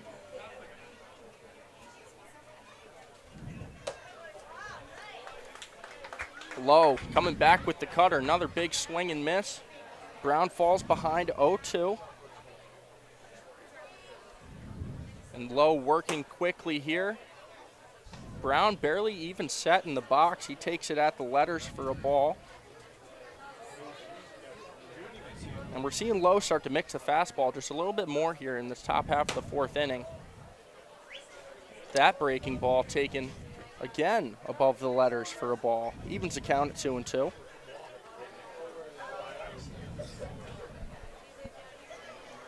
Brown comes set. Curveball taken outside. Works the count full, 3-2.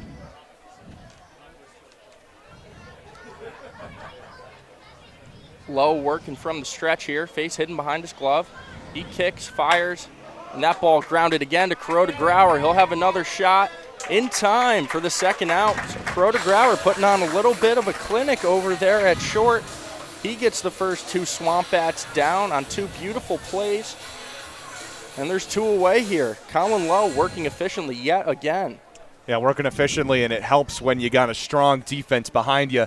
JKG's been a busy man over there at shortstop. He's been more than ready for everything. We saw him in right field just 2 days ago. Here he is making some impressive plays. I love to talk about those versatile players, guys that can just do it all. One of them right there grounding out was Jaden Brown. Zach Whitaker swings and misses at a fastball. 0-1. Coming from Radford University in Virginia. Coming off injury this year as he takes that slider outside for a ball. And he's really looking to prove himself this year with the Bats. Coming off injuries, looking to put up some numbers. Starts about every other game for the Bats as another ground ball laced over to Kuroda Grauer. Come on. Throw on to first in time. And that retires the side. 3 6-3 putouts in a row as we head to the bottom half of the fourth. Newport leads at 2-0. It's the NECBL Network.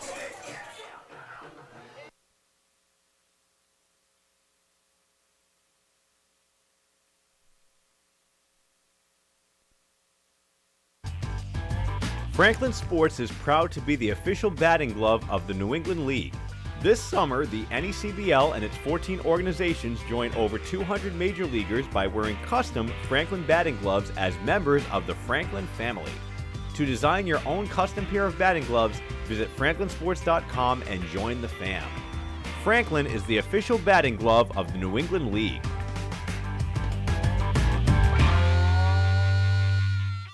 The Newport Gulls broadcast network features 7 high-definition cameras, graphics, instant replay, and extended pregame and postgame coverage. Watch the Gulls all season long every Friday night on Your View New England. Be sure to follow the Gulls all season long on our social media accounts at Newport Gulls on Twitter and Instagram, and Facebook.com/Newport Gulls, and subscribe on YouTube.com/Newport Gulls for the latest video highlights and exclusive interviews.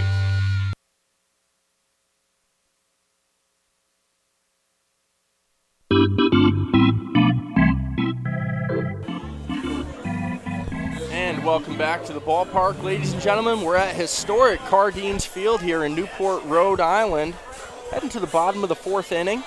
Noah Lewis back out for his fourth inning of work. Just 2 runs across for him thus far. As that ball laced foul down the right field line. Heads up. That was definitely dangerous. Hope everyone's okay down there. Certainly scary. It's why you see all these big league teams extending the netting. It does help. 0-1. That's another ball laced down the right field line. That'll get down for extra bases. Brown tracking down in the corner. And Makarevich sliding into second with a leadoff double.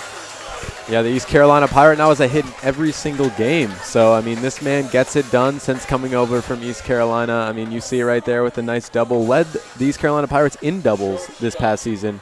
So now you get Josh Crodegrader on. Got a hit last time up, so we'll see if he can do it again. I have a much less technical and number analysis, but that ball's just sizzling off his bat. I mean, we saw it. We saw that foul ball, and that time he just kept it fair. Really impressive. As Crodegrader skies a ball into deep right field. Will it go? Yes, it does. A home run to dead center field for Josh Crodegrader over the Great Wall of Cardines. Newport leads it 4-0 here in the bottom of the fourth. Yeah, that offense might be back. I mean, just what a start to this game. The power on display. JKG has done it all, and now he finally has a home run to add to his tally this summer. What a talented hitter he is, and this Newport offense really coming to life tonight. Exactly. First home run of the season. I mean, it was due to happen, and now you get the guy that hit the home run earlier in the game, Slade Alford. So Newport offense is definitely heating up at the right time. Certainly not a cheap shot there. That ball, 94 miles an hour, 364 feet. As Slade Alford fouls off a fastball, and Lewis back ahead 0-1. 0-1 pitch, here it comes. Fastball spiked in the dirt, evens the count 1-1. Hope Berg's okay back there. Looked like it caught him in the mask. And how dangerous is it to have that kind of power from your 6 and 7 hitters? I mean, and a lot of lineups in the NECBL, those guys probably aren't hitting that low, but that's what Frank Holbrook can do because of the depth of this offense, and it's really showing tonight. Another pitch taken in the dirt as Berg goes out to have a conversation with Noah Lewis here. Look to settle some nerves after homers in the second and the fourth inning.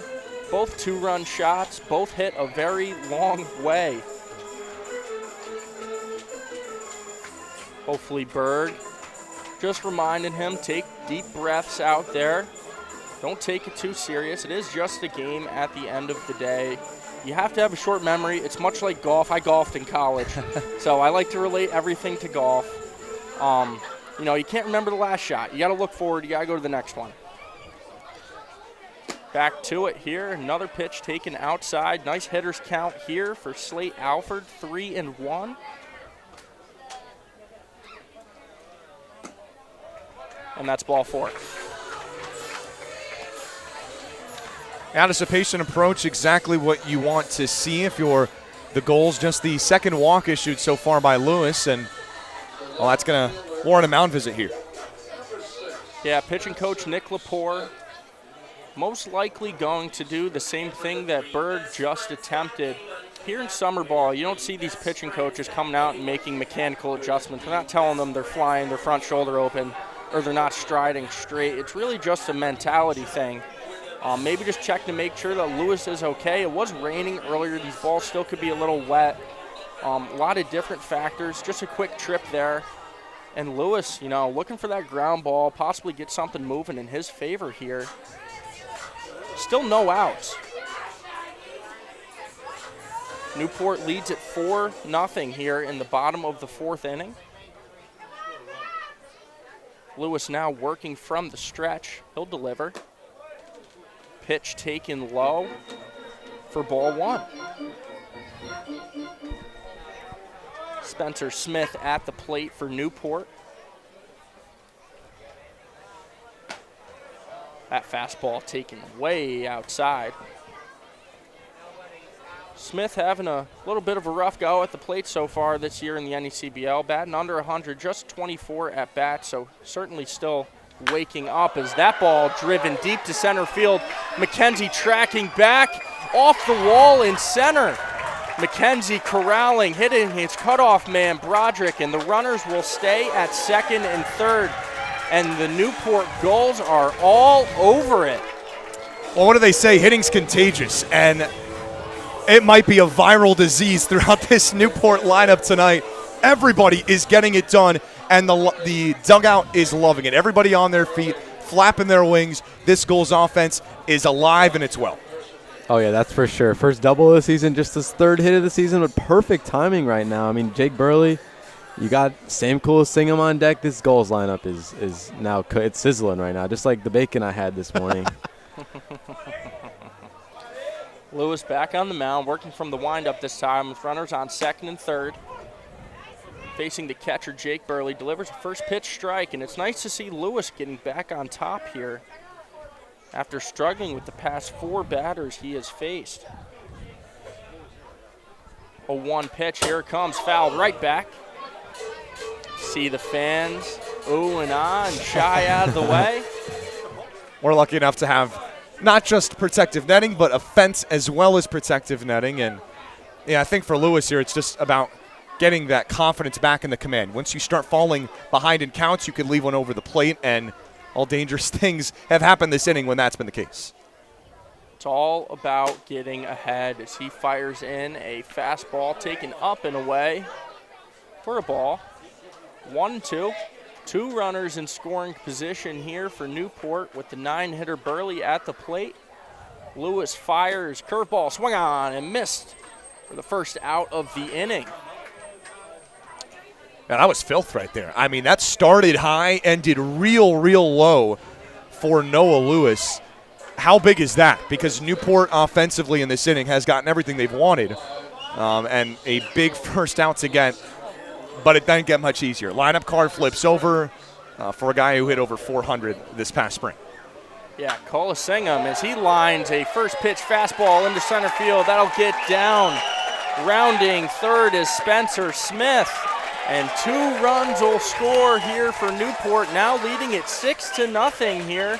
Still in the bottom half of the 4th, and Zach, I think you spoke that one into existence. Yeah, he's quite the talent, Sam Singham. I mean, he's got plenty of pop, but he's not a hitter where he can shorten up the swing a little bit as well. Such a versatile hitter, 109 hits. I have to say that out loud because of how ridiculous that is at the collegiate level at a program that had never seen more than 96 in its history. And so that's what he's capable of. Lewis's struggles continue as Trent Farquhar steps up to the plate. That curveball not doing what Lewis had planned, staying up for ball 1. And there we go, back in the strike zone. Beautiful slider there at 83 miles an hour. Works the count even at 1-1. Singham taking a very conservative lead over at first. As another slider fouled right back into the catcher. Berg getting beat up back there just a little bit. And if you're filling out your 4th inning bingo card, Newport has a home run, a single, and a double. Just need the triple to complete the inning cycle here. Hey, Farquhar has a triple this season. He does. So there we go. Lewis comes set, 1-2 pitch. Here it comes. Back to the slider, taken outside for a ball. 2-2. Lewis talked to me pregame, talked about working in the splitter. That could have been it right there. Check swing.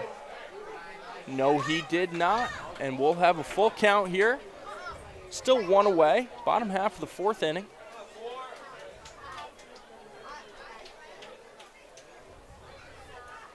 Here it comes. Grounded to short. Broderick, low glove, hits off it. Everyone will be safe. And Newport continues to get guys on. Yeah, just a great job done by Farquhar. It was going to stay in the infield, but just real hard contact, and, I mean, just a real brutal hop there for Broderick over at shortstop. He's had to deal with a couple that have either been hot shots or because of the trajectory of the ball being hit so hard on the ground, those hard choppers not easy to deal with. Not at all, especially on a wet day like today. Ball not reacting as it usually does. Jared Wegner, the designated hitter, takes a fastball high for ball 1. Yeah, this is a guy obviously hasn't got a lot of time because of his injury, but I mean, it's a perfect spot to get his first hit. Spike Heater, Berg, nice pick. Everyone stays home, 2-0. And Lewis just looking to get himself out of this inning. Berg making another trip out to the mound.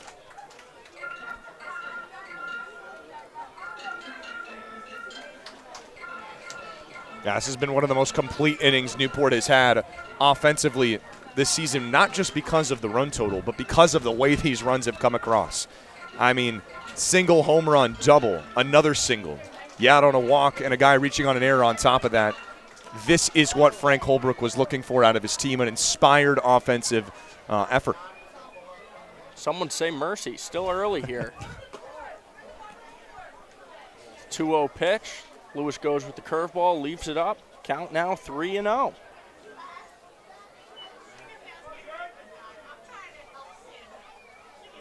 And you're just looking to get an out here. Doubt we're swinging 3-0. Here it comes. That fastball in there for strike one. Still a nice hitter's count here for Jared Wegner.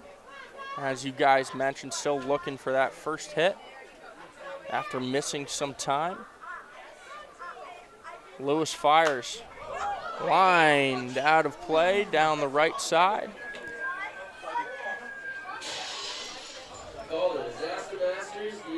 Landing in that parking lot. Hope all the cars are okay out there. But, hey, we got a full count here. Lewis doing a nice job fighting himself back, keeping his composure.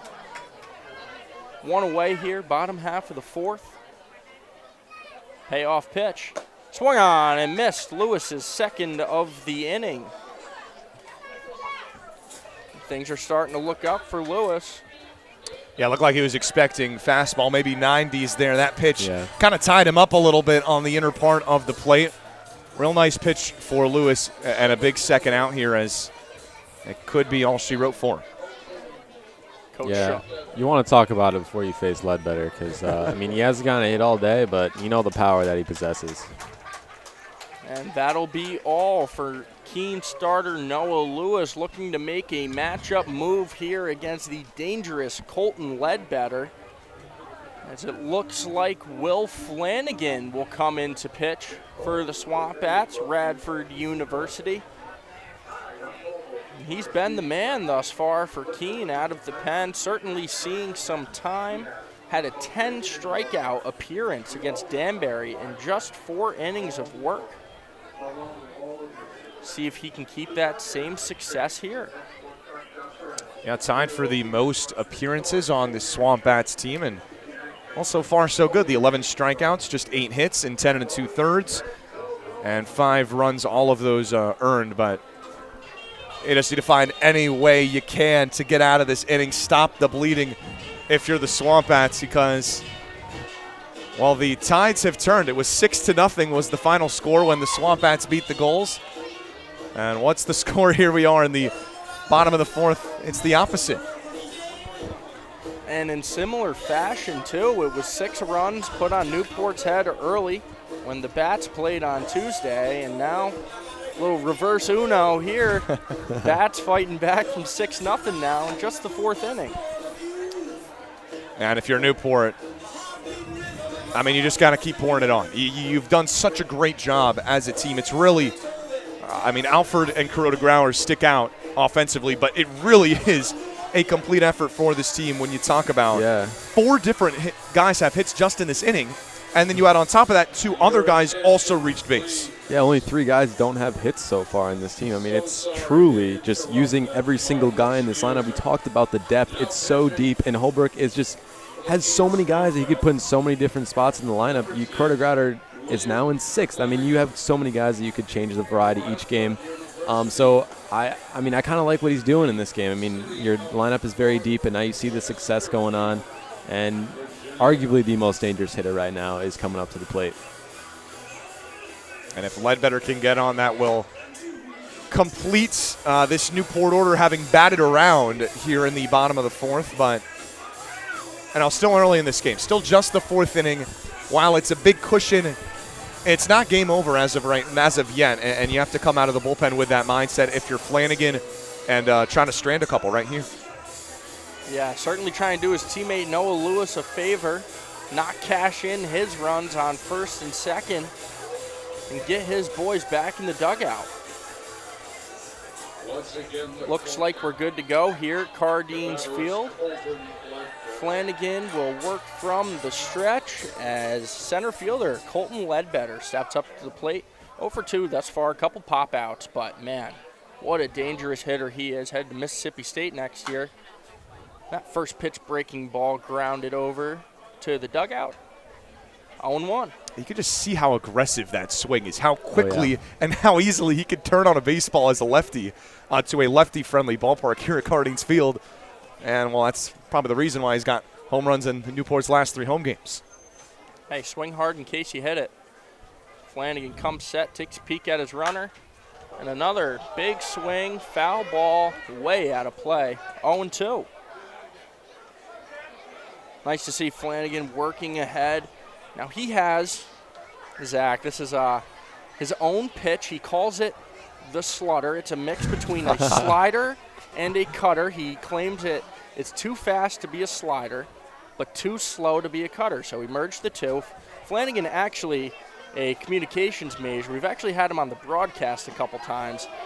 As that pitch swung on and missed, Ledbetter not making the move to first base. Berg, the deep throw, sails it. Covino backing up, and everyone's safe. Bases loaded here for Newport after the strikeout on that beautiful changeup in the dirt.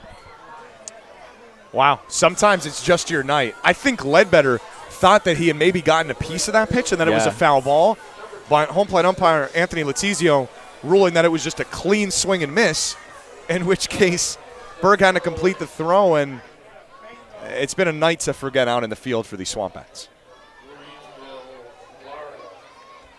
More importantly, it's bringing up the guy that started this inning for the Newport Gulls and smoked a single out down the right field line. Yeah, that was a great way to start it off. Just a beautiful piece of hitting. He was all over it, turned and burned down the right field line. And Makarevich, as that first pitch fastball misses up and away. Turned and burned. That's a good one right there. Turned and burned. He was looking for it. He got it. Ended up scoring on that big homer. 1-0 count here for Makarevich. There's the slaughter taken inside. 2-0. You see the same spot last game, bottom of the fourth.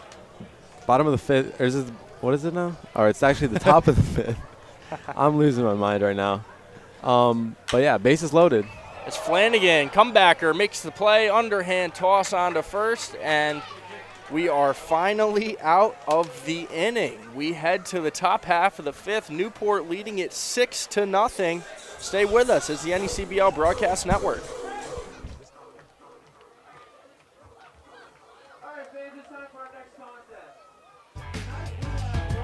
Franklin Sports is proud to be the official batting glove of the New England League. This summer, the NECBL and its 14 organizations join over 200 major leaguers by wearing custom Franklin batting gloves as members of the Franklin family. To design your own custom pair of batting gloves, visit franklinsports.com. Up next, we have Rowan. Ready, set, go! We have our winner. Congratulations, .com and join the fam. Franklin is the official batting glove of the New England League.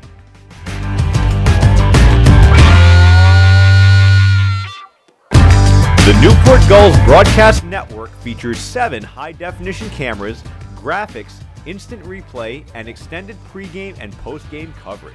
Watch the Gulls all season long every Friday night on Your View New England. Be sure to follow the Gulls all season long on our social media accounts at Newport Gulls on Twitter and Instagram, and Facebook.com/Newport Gulls, and subscribe on YouTube.com/Newport Gulls for the latest video highlights and exclusive interviews. The chase for the Fay Vincent Senior Cup begins on Monday, August 1st, when the 2022 New England League playoffs begin. 6 teams will qualify this year, each of the 3 division winners and then the 3 teams with the highest winning percentages. The top 2 teams will receive a first-round bye, while the other 4 teams open things up with a single elimination wildcard round. The winning teams will advance to the best-of-3 series for the Final 4, and then the last 2 teams standing will match up in the best-of-3 NECBL Championship Series to compete for the league title and the right to hoist the Fay Vincent Senior Cup. We'll see you in August for the start of the 2022 postseason.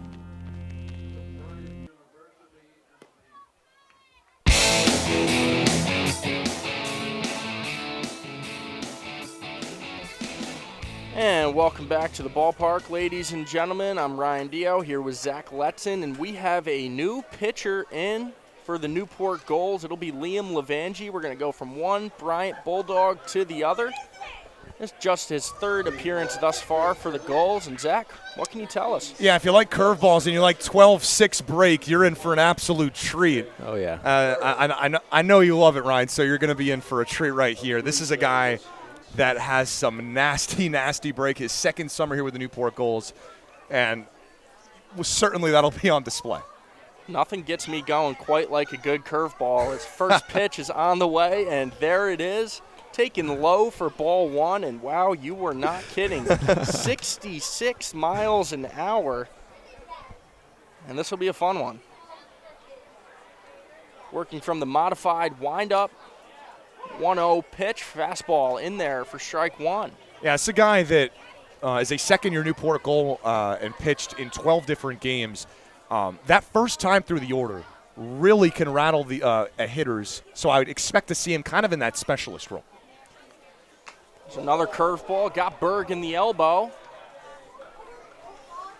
They'll say it was clean, and Berg finds himself on first base. And, hey, that's the pitch that you want to get hit with, the 67-mile-an-hour curveball. Exactly. Not going to hurt you too bad. It is just a 5-ounce piece of leather. And that was awfully close to getting the bat. I mean, it was a real loud sound. We saw it with Slade Alford back in the first inning where it did get his bat, and I thought because of how loud that one was, it might have also, but got him on the elbow. Leadoff man on first for the Swamp Bats. T.J. McKenzie at the plate.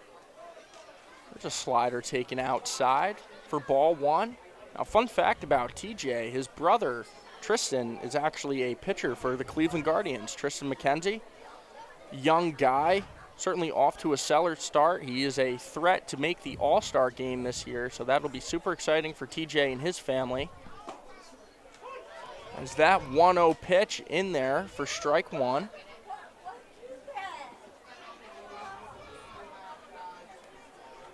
Berg takes his lead off first, staying inside of the cutout, under 8 feet. Levangie working from the stretch. 1-1 pitch. Slider driven into left field. And that'll get down for a base hit. Berg staying home at second base, and McKenzie off to a good start tonight. His second hit of the season and second hit of the night.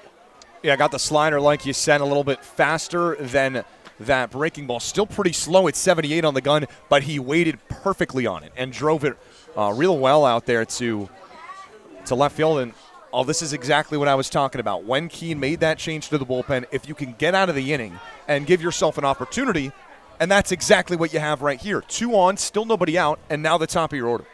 And the bats in chip away mode. Broderick at the dish, shortstop leadoff hitter. That first pitch slider taken right down Broadway for strike one. And Broderick's the guy that you want here. He's a seasoned hitter. He's going to look professional at the plate.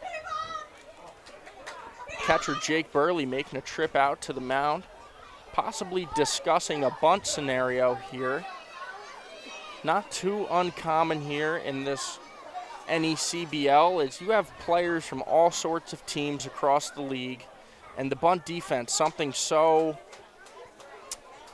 detailed, where if you have guys that come from different schools, different areas, different parts of the world, you could find some mishaps. So maybe Burley just making his pitcher aware, and we're back underway. 0-1 pitch, here it comes.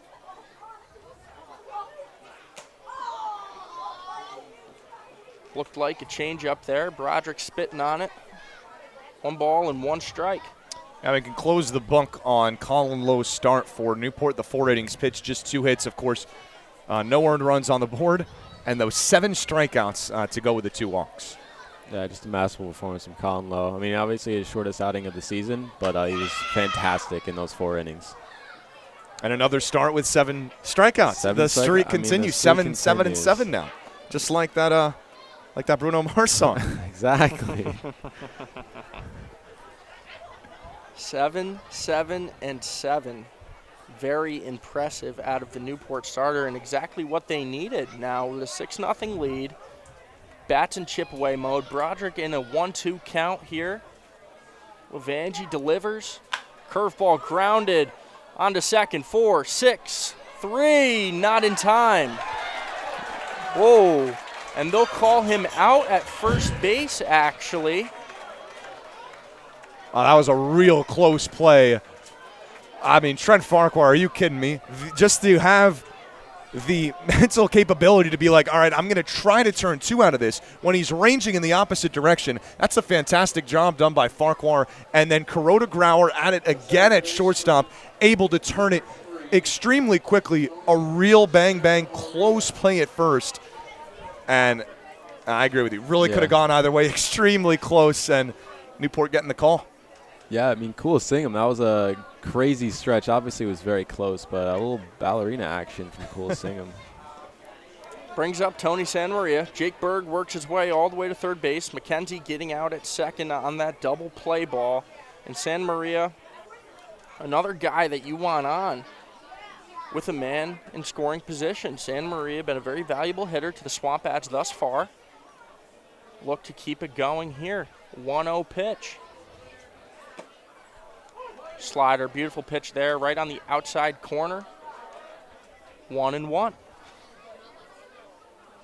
And now, of course, the 2 outs in this inning, but Keene has done a real nice job getting pretty good contact on these off-speed pitches from Levangie.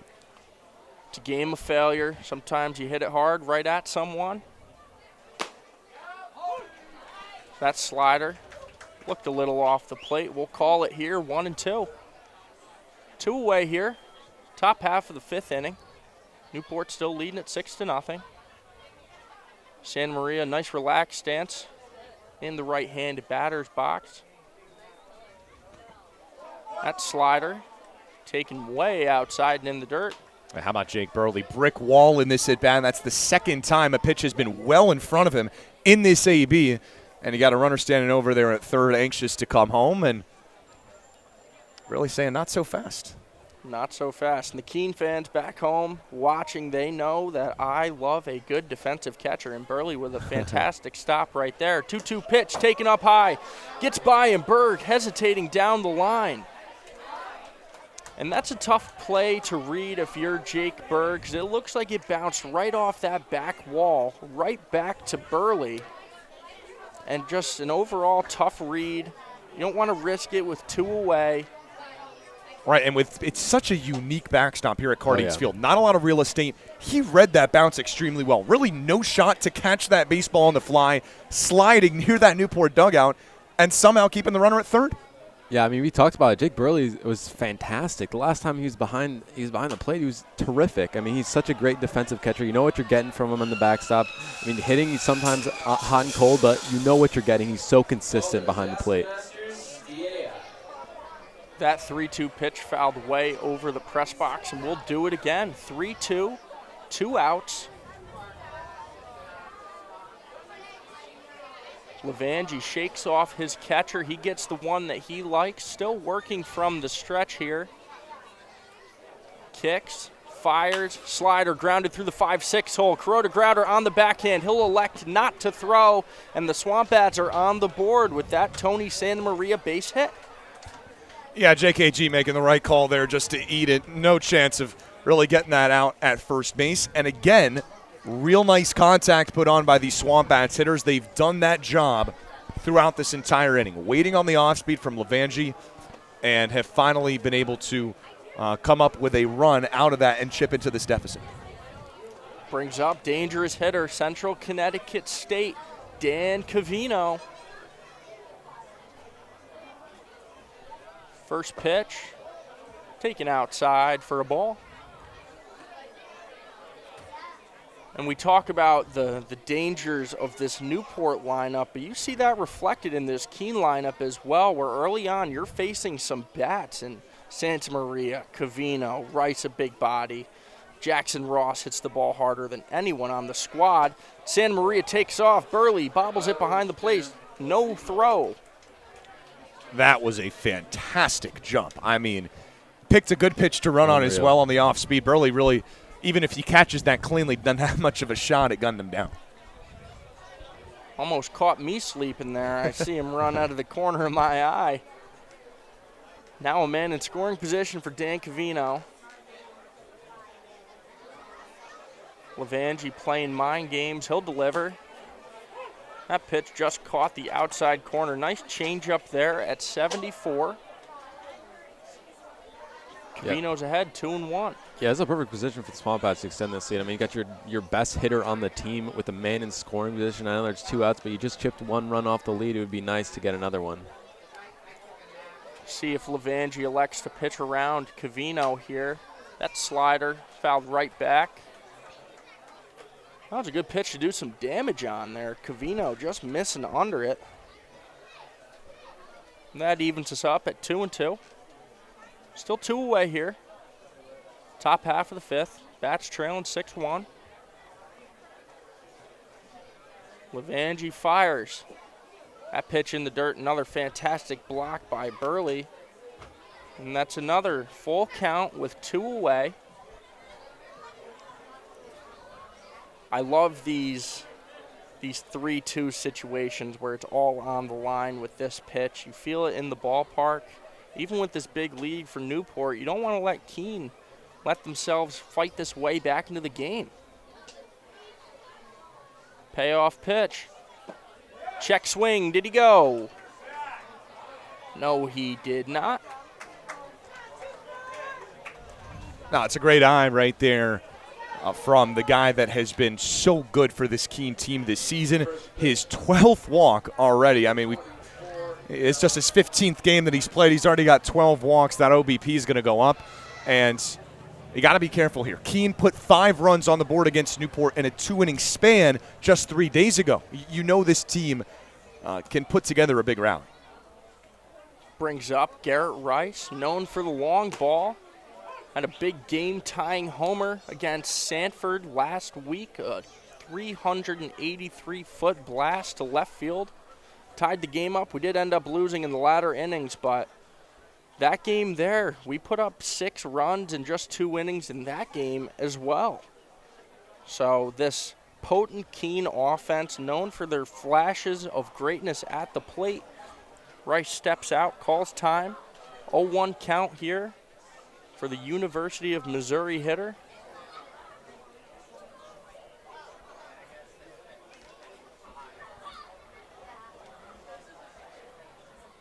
Santa Maria jumping off second base, trying to catch Levangie. 0-1 pitch. Slider in the dirt. 1-1. Yeah, think about how big that double play was. Obviously, it was a very close play, but now you have 2 outs instead of 1. I mean, if you don't get that guy in first base, completely different. Changes the whole complexion of this inning. Without a doubt, just little plays like that making a big difference as Rice dribbles a ball over to Coach Sean McKenna. He'll field it cleanly. Works the count 1-2. Coach McKenna electing to wear the high socks today over at third base. You see that when the team is really looking for a win, and boy, do the Swamp Bats need it here. Back-to-back losses for the boys in black and purple. 2 heartbreakers yesterday. 6-4 extra innings thriller falling to Ocean State. That curveball taken high, 2-2. Newport knows a thing or two about those thrillers against the Waves. 12-10 here last Friday, 22 combined runs, and baseball's a game of superstition. Do anything you can to get the luck on your side. Something's got to give tonight. 2 straight for the Bats, 4 straight for the Gulls in the loss column. Hey, someone's got to break the streak here tonight. 2-2 pitch.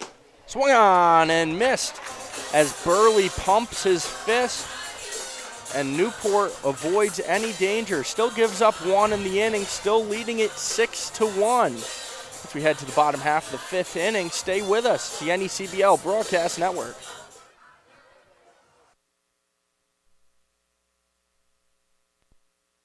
Newport Gulls Broadcast Network features 7 high-definition cameras, graphics, instant replay, and extended pregame and postgame coverage. Watch the Gulls all season long every Friday night on Your View New England. Be sure to follow the Gulls all season long on our social media accounts at Newport Gulls on Twitter and Instagram, and Facebook.com/Newport Gulls, and subscribe on YouTube.com/Newport Gulls for the latest video highlights and exclusive interviews. The chase for the Fay Vincent Senior Cup begins on Monday, August 1st, when the 2022 New England League playoffs begin.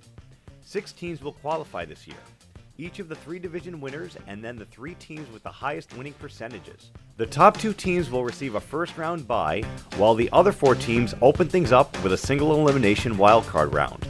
The winning teams will advance to the best-of-3 series for the Final 4, and then the last 2 teams standing will match up in the best-of-3 NECBL Championship Series to compete for the league title and the right to hoist the Fay Vincent Senior Cup.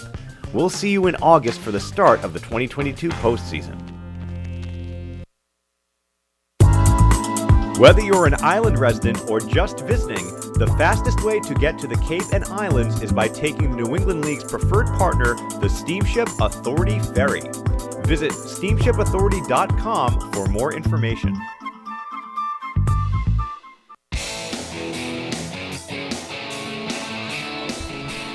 And welcome back to Cardines Field in beautiful Newport, Rhode Island.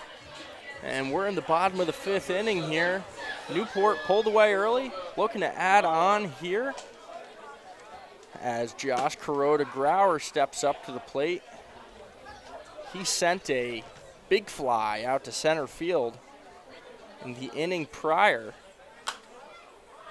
Yeah, Newport sent 10 to the plate. JKG the second of those 10, and it was quite the start. Makarevich with a single, JKG with a home run, and goals off and running in that 4th inning. That pitch misses outside. Flanagan thought it was strike 3. Count now 1-2. Yeah, it's like we talked about his ability to get 2 or more hits in a game. I mean, now it's his 8th game out of his 13 with 2 or more hits, 2 RBIs so far this season as he strikes out.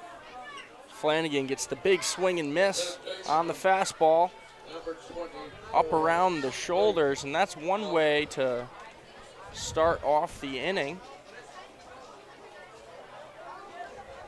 Looks to be a little bit of an issue out down by the bullpen. And let's talk about that bullpen a little bit out at Cardines Field. Zach, it's got some unique characteristics. You know what? Listen. You know plenty about it, as you've been in a seat out there that no one else in this booth has. Yeah, I've spent some time up there. First, that grounder to Broderick at short, throwing on the run in time. Nice stretch by Garrett Rice. We have our second out of the inning. Quick work here for Will Flanagan. And yeah, the Newport bullpen. So for those of you that don't know, both teams actually share the same bullpen, the same mounds, the same benches. So, and let's give a little bit of context here. So Ryan Dio, a player on the 2019 Keene Swamp Bats, of course the team that won the NECBL title as a pitcher, but continue. So as a catcher, backup to be specific, I spent a good amount of time out in the bullpen. And especially at Cardines, you get to know a lot of the other players in the league, and I actually have some pretty fond memories out in that Cardines bullpen. Any Newport fans that 2019 season out there, one of my good friends, Mackenzie Stills, we actually forged our friendship out in that bullpen, shared a love of, you know, what college kids are into, Fortnite and MLB The Show, and end up exchanging our gamer tags, and we still keep in touch today. So, you know, some people think, oh, they share a bullpen, they share a dugout, it's going to get hot, people are going to fight.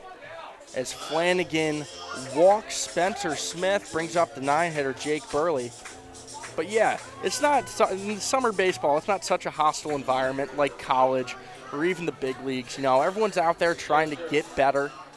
But have fun at the same time. I mean, you're out there, you're just, trying to stay loose, have a good time, share some laughs, and that's cool. This is the first time someone's been sitting in the chair next to me that can offer that kind of insight as a former player right here in the NECBL. Right in the NECBL. As Burley shows bunt, Fouls it back. 0-1. A little break from the action there. A little story time from myself. And I was talking to Zach earlier. I'm full of stories. Someone really needs to muzzle me up. But we got a runner on first here. 2 away. That slider corralled by Berg behind the plate. Evens the count at 1-1. Newport leading at 6-1 here. And Flanagan entering his second inning as Smith bluffs the steal to second. Might have caught Flanagan's attention. He misses badly there. Works the count 1-1. Yeah, and don't let Jake Burley get hot. I mean, the only game he got a hit, he got 3 of them. So if he gets 1 hit today, I mean, you never know what could happen. Got a domino effect. I don't know. We could see Jake Burley get hot. As that pitch gets him on the left tricep there, he'll shake it off. That's a dangerous spot right there, kind of creeping close near the neck area, and well, he wore it on the chin. That's a tough kid, and I mean, anytime you're dealing with a catcher, it's got to be as I'm talking to a catcher. How about that? I mean, you could give me that. So you guys got to be the toughest guys on the team, right? Crouching back there for 9 innings. It's got to be exhausting. You get up to the higher levels like this, like that pitch, an 86-mile-an-hour fastball, some of them creeping up around 90. It's a mentality, So my thing, a baseball weighs 5.25 ounces, and it's made out of leather. So am I really going to let a 5-ounce piece of leather dictate how I play and how I whine? No, you just got to wear it. Walk. No one feels bad for you. It's that 0-1 pitch taken low, 1-1. If we were back in grade school doing the whole scientific method, create a hypothesis, I think you're getting an A+ right there. I mean, that was the perfect calculation. Like instead of saying, oh, baseball's going to hurt, well, because it weighs this much, it's actually not going to hurt. Once you get that through your head, you are good to go. Fastball misses high there. Advantage, Colasingham, 2-1. Dangerous hitter at the plate. Tough to get him in a hitter's count like this one. He's 1 for 3 on the night. Couple RBIs. That one does catch the zone at 88. Yeah, got to be careful with where you place him to Sammy K, and just able to paint that outside corner of the zone, but you don't want to make a mistake to him. Yeah, 1 of 3 guys with 2 RBIs tonight. Swing and a miss. Flanagan notches yet another strikeout, his second of the inning. Nothing doing for Newport. Couple runners on, walk and a hit by pitch. They still lead at 6-1. We're heading to the top half of the 6th. CNE CBL Network.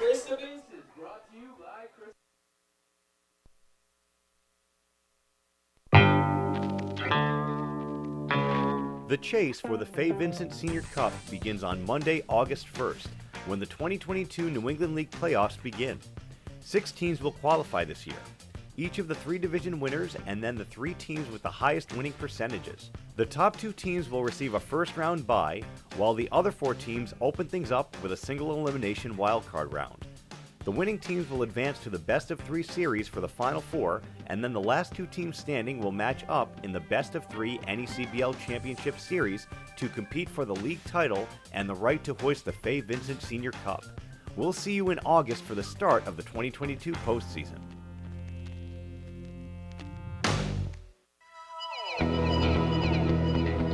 The chase for the Fay Vincent Senior Cup begins on Monday, August 1st, when the 2022 New England League playoffs begin. 6 teams will qualify this year, each of the 3 division winners and then the 3 teams with the highest winning percentages. The top 2 teams will receive a first-round bye, while the other 4 teams open things up with a single elimination wildcard round. The winning teams will advance to the best-of-3 series for the Final 4, and then the last 2 teams standing will match up in the best-of-3 NECBL Championship Series to compete for the league title and the right to hoist the Fay Vincent Senior Cup. We'll see you in August for the start of the 2022 postseason.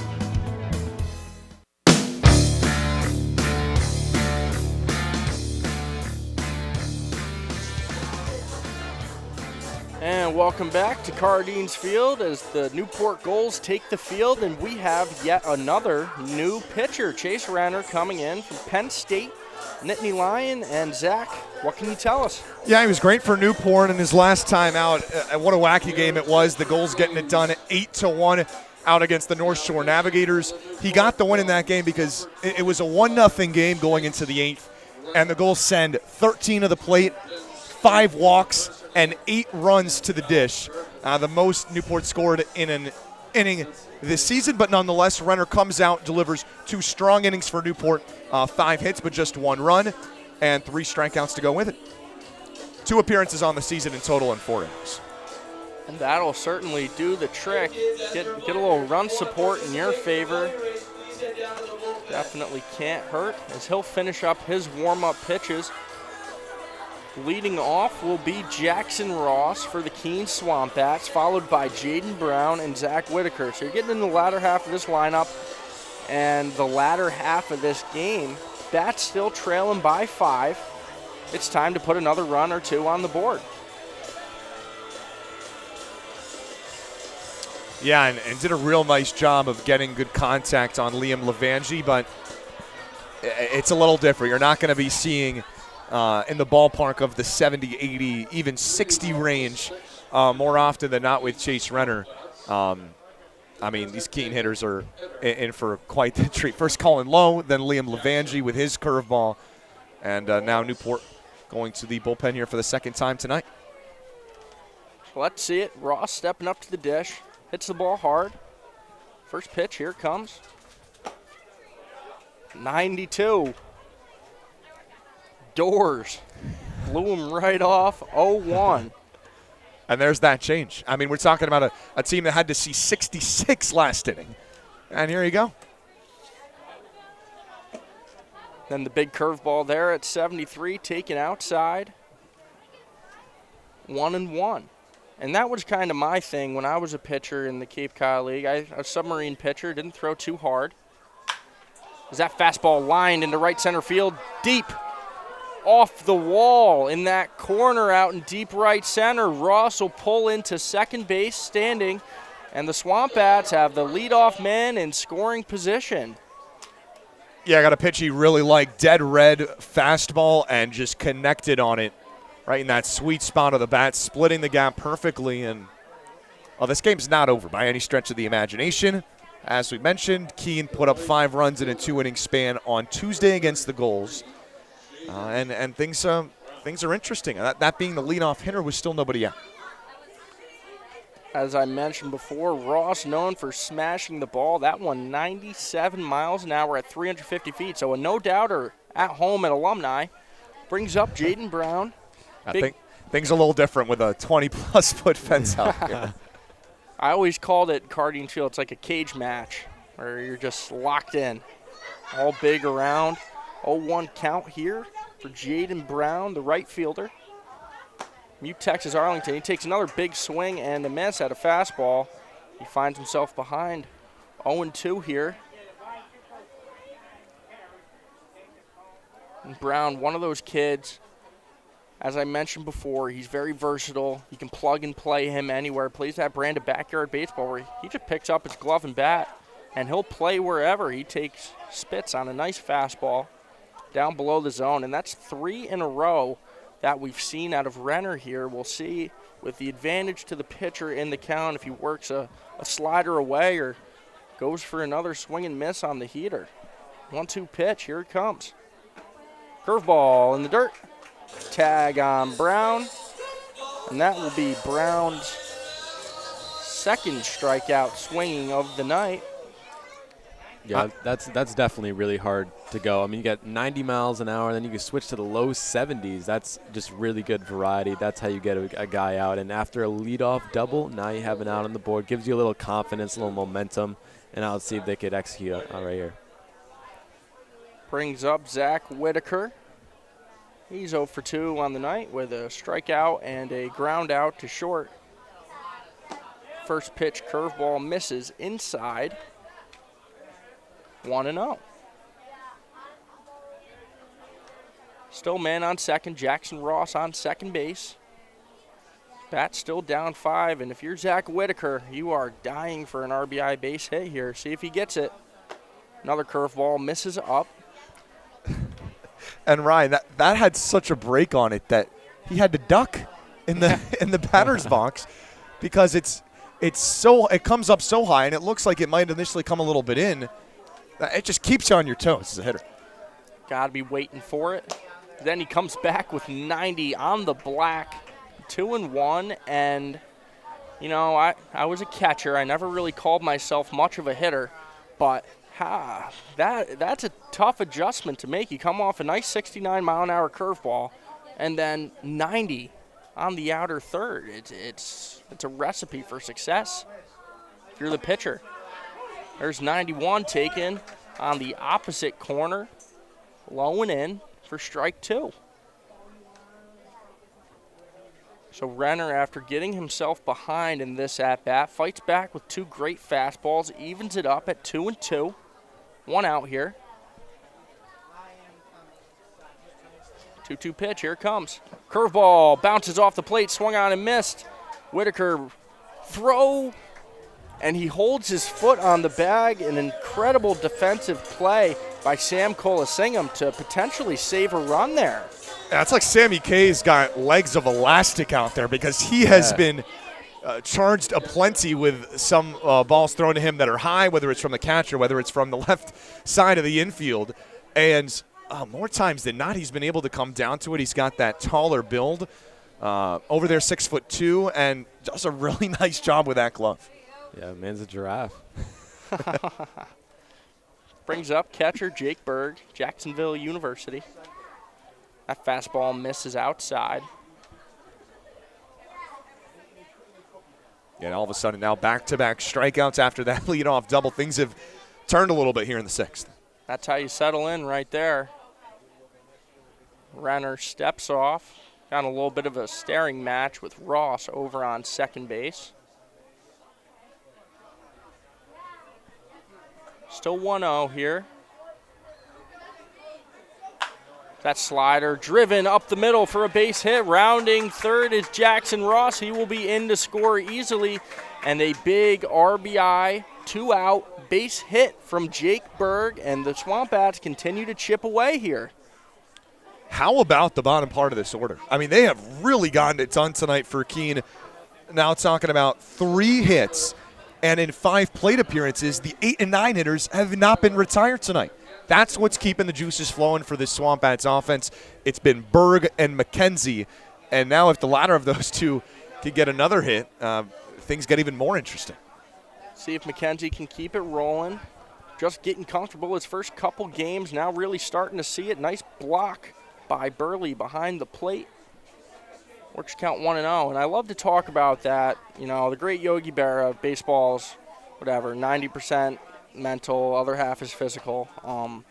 That change of environment and the comfort level that come from McKenzie, who comes from Florida, just went to Vanderbilt University, and now he finds himself in Keene, New Hampshire, or Newport, Rhode Island. That's a big switch. So sometimes, as that ball is lined out to center field, Ledbetter will camp under it easily and retire the side. So, Swamp Bats kick another one across. Now, Newport now leading 6-2, heading to the bottom half of the 6th. Stay with us, the NECBL Network.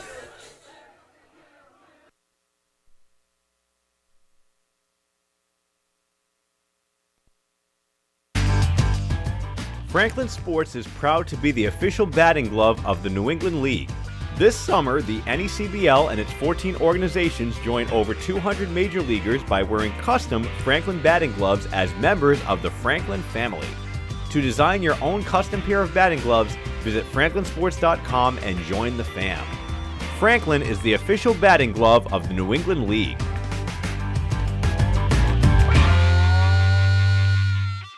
The Newport Gulls broadcast network features 7 high-definition cameras, graphics, instant replay, and extended pregame and postgame coverage. Watch the Gulls all season long every Friday night on YourView New England. Be sure to follow the Gulls all season long on our social media accounts at Newport Gulls on Twitter and Instagram, and Facebook.com/Newport Gulls, and subscribe on YouTube.com/Newport Gulls for the latest video highlights and exclusive interviews.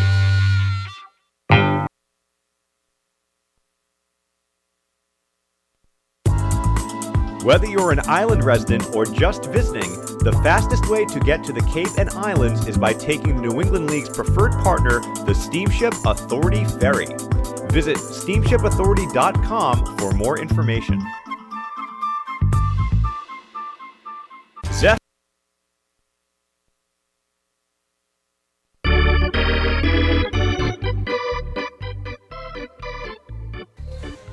And we're back, heading to the bottom half of the 6th inning. Newport leading this one 6-2 over the Keene Swamp Bats. And we've got the hard-working grounds crew making some adjustments. Yeah, they made it happen tonight. They're the real MVPs of this game. I mean, if you were here or at least watching the stream at 6:35, it was a torrential downpour. Now, sure, maybe it's only 30 minutes, but the fact that we got the tarp on as quickly as we did, and then not only took it off, but got this place pretty set up well with some quick dry, and started just an hour later is remarkable. Oh, yeah. Our play of the game tonight, for sure. Truly is a beautiful night here in Newport. Didn't start off hot as we have a leadoff bunt. Throws it away. Farquhar will round first and head to second. And that leadoff bunt lands Trent Farquhar on second base. Yeah, it's just a job well done. This is, I mean, just catching the Keene Swamp Bats absolutely napping, and not only noticing that infield playing back, but then the execution to bunt it just perfectly in between the pitcher, the Keene pitcher, Flanagan, and the third baseman, Santa Maria. You couldn't have done it better than that. As I mentioned earlier, that bunt defense like a well-oiled machine. Newport certainly taking advantage of that there. As Jared Wagner steps up to the plate, designated hitter, he'll take a first pitch slutter for a ball, 1-0. Flanagan taking his time, kicks, delivers, fastball in there for strike one. 87, so a little bit of a lower octane than we're used to seeing out of Flanagan. Now 87, still no joke. You see guys in the big leagues, Kyle Hendricks, they'll work at 87, 88 miles an hour. Certainly does the job. Big curveball in the dirt, corralled by Berg. And I'm chomping at the bit to see Wagner get a hit. I don't know about you guys, but I want to see it happen. I'm excited. I know he can hit the baseball, but I want to see it live. You guys are building up Jared Wagner so much to me. I am also excited to see him get a hit now. Not now, with a runner in scoring position. Maybe a harmless leadoff single in another inning. That curveball also misses outside. Works the count, 3-1. Working a real nice AB here. For a dangerous hitter, yeah, I mean, this is just his second game with Newport this season, and a welcome to add back to this Newport lineup, looking for some juice in that offense. Looks like they got plenty of juice tonight. Flanagan delivers. Wagner fouls it off his front foot. Fills up the count, 3-2. Now, the best of nights as an offense are the nights that you really don't have to rely on one or two guys. And that's what it's been 1 through 9 for this Newport order. And that's what happens when you have guys like Makarevich, Kuroda Grauer, Slade Alford slotted in the bottom half of this order. Yeah, 3 guys with 2 RBIs. That's crazy. Yeah, my scorebook quickly turned into a coloring book in the 4th inning as Flanagan gets a big swing and a miss. He retires Jared Wagner for the first out of the bottom of the 6th inning. Brings up the always dangerous Colton Ledbetter, center fielder, left-handed hitter heading to Mississippi State University next year. Can he keep that streak alive? Looking for a home run in his 4th straight game here at Cardines, and looking for his first base hit of the night as well. Hey, his mom's here, you got to. A little bit of good luck in the a little crowd, bit of good right? luck. And there's nothing better than your mom coming to these games, especially at the big parks. I remember getting a big strikeout in the Cape. It was a playoff game, and about 3,500, 4,000 people there. And I remember I could hear my mom's voice. That's the one that stood out. A 1-0 pitch here to Ledbetter. Takes it for strike one. Evens us up 1-1.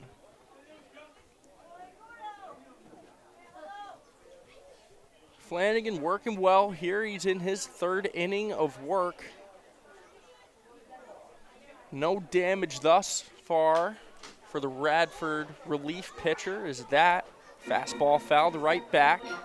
1-2. Has done a nice job. The only hit mark against him is that bunt single by Trent Farquhar. Otherwise, through an inning and 2/3, 4 strikeouts, just a walk. He's been, well, exactly what you were looking for in a big hole for Sean McKenna's team.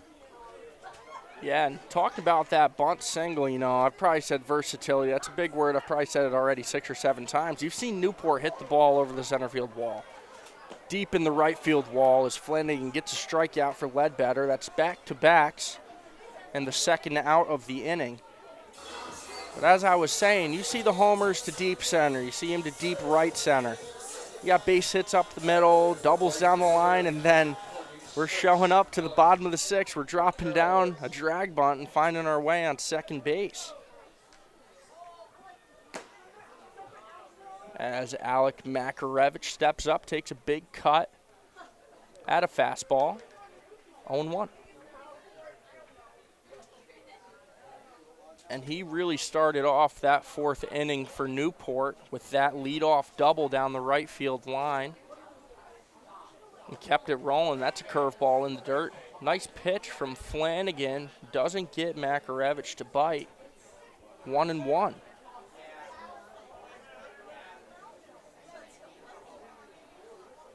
Flanagan comes set. Broderick playing games with the runner out on second base. Here comes the pitch. Another slider fouled up. Looks like it got him in the inner thigh. Yeah, that's never a good sight. Came in hot with a fastball, and it looked like he got a pretty good bat on it and just got his leg in the way, and glad to see him walking it off all right. Certainly a sensitive area there. Looks like he'll swing it off. Flanagan will get a good chuckle with the second base umpire, and we're back to action. 1-2 count, 2 away.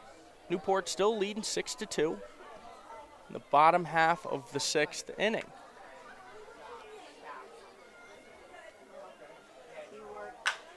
Grounded to second. Covino can't get there. Brown fielding, throw onto the plate will not be in time. And Newport adds another on the Alec Makarevich RBI base hit. Have a night, AMAC. I mean, this is a guy that's been so good since he got to Newport and played for the first time last Sunday. And we talked about it, Keene. This is a guy that has hits in every single game he's played. Now has a multi-hit performance here tonight. Give him an RBI as well. I mean, when things are clicking, and that's really the best way to describe this Gulls lineup right now. And he had to shake off an injury during that at-bat, and he gets a base knock and an RBI. I mean, can't ask much more from him. And the two things, in my opinion, that really set good offenses apart from, or great offenses, I should say, is that pitch, broken bat, onto Jimmy Broderick, throw on to first in time, and that gets the Swamp Bats out of the inning. Just a run scored, 2 hits, and Newport adding to that lead 7-2. We'll head to the top half of the 7th. This is the NECBL Network.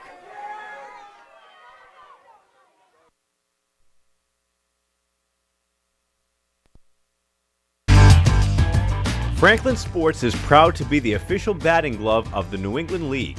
This summer, the NECBL and its 14 organizations join over 200 major leaguers by wearing custom Franklin batting gloves as members of the Franklin family. To design your own custom pair of batting gloves, visit franklinsports.com and join the fam. Franklin is the official batting glove of the New England League.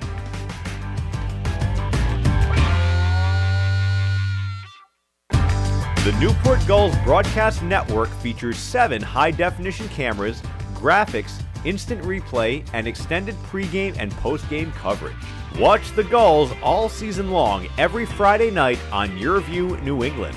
Be sure to follow the Gulls all season long on our social media accounts at Newport Gulls on Twitter and Instagram, and Facebook.com/Newport Gulls, and subscribe on YouTube.com/Newport Gulls for the latest video highlights and exclusive interviews. The chase for the Fay Vincent Senior Cup begins on Monday, August 1st, when the 2022 New England League playoffs begin. 6 teams will qualify this year, each of the 3 division winners and then the 3 teams with the highest winning percentages. The top 2 teams will receive a first-round bye, while the other 4 teams open things up with a single elimination wildcard round. The winning teams will advance to the best-of-3 series for the Final Four, and then the last 2 teams standing will match up in the best-of-3. Top of the 7th here at Cardines Field. Now a 7-2 Newport advantage as Chase Renner fires a first pitch strike into the leadoff hitter for this Keene order, James Broderick. 1, 2, and 3 in the Swamp Bats order to try to cut into a 5-run hole. That pitch upstairs. Now a ball and a strike. He began the game with a walk. Since then has not reached base. Popped out to Makarevich in right and grounded into a double play back in the 5th. Runner with a fastball, a bit up and out of the zone. Now 2-1. He is the second goal out of the pen, and 2 hits, a run in that first inning. Keene with a run in each of the last 2 frames. A big cut and a miss right there for strike 2 to the Wake Forest Demon Deacon. Only going to find some spark for the Swamp Bats and trying to get that average up. Just 1 for 15 on the young season. Popped him up into no man's land. Will there be a play running in? Spencer Smith, he makes the catch in foul territory. Wow. Oh, he had to come a long way, and he sprinted in to make the play. Wow. I mean, you see that a typical shortstop making a really difficult play as an outfielder, and an infielder does it. And JKG, right fielder, making those plays at shortstop. I mean, these guys, all these utility guys for the Newport Gulls, showing their gloves on the field today. Flashing the leather, Newport has had a real strong showing defensively. 0 errors in the field, and a all-around fantastic night, one that Newport so desperately needed. There's a big swing and a miss to Tony Santamaria.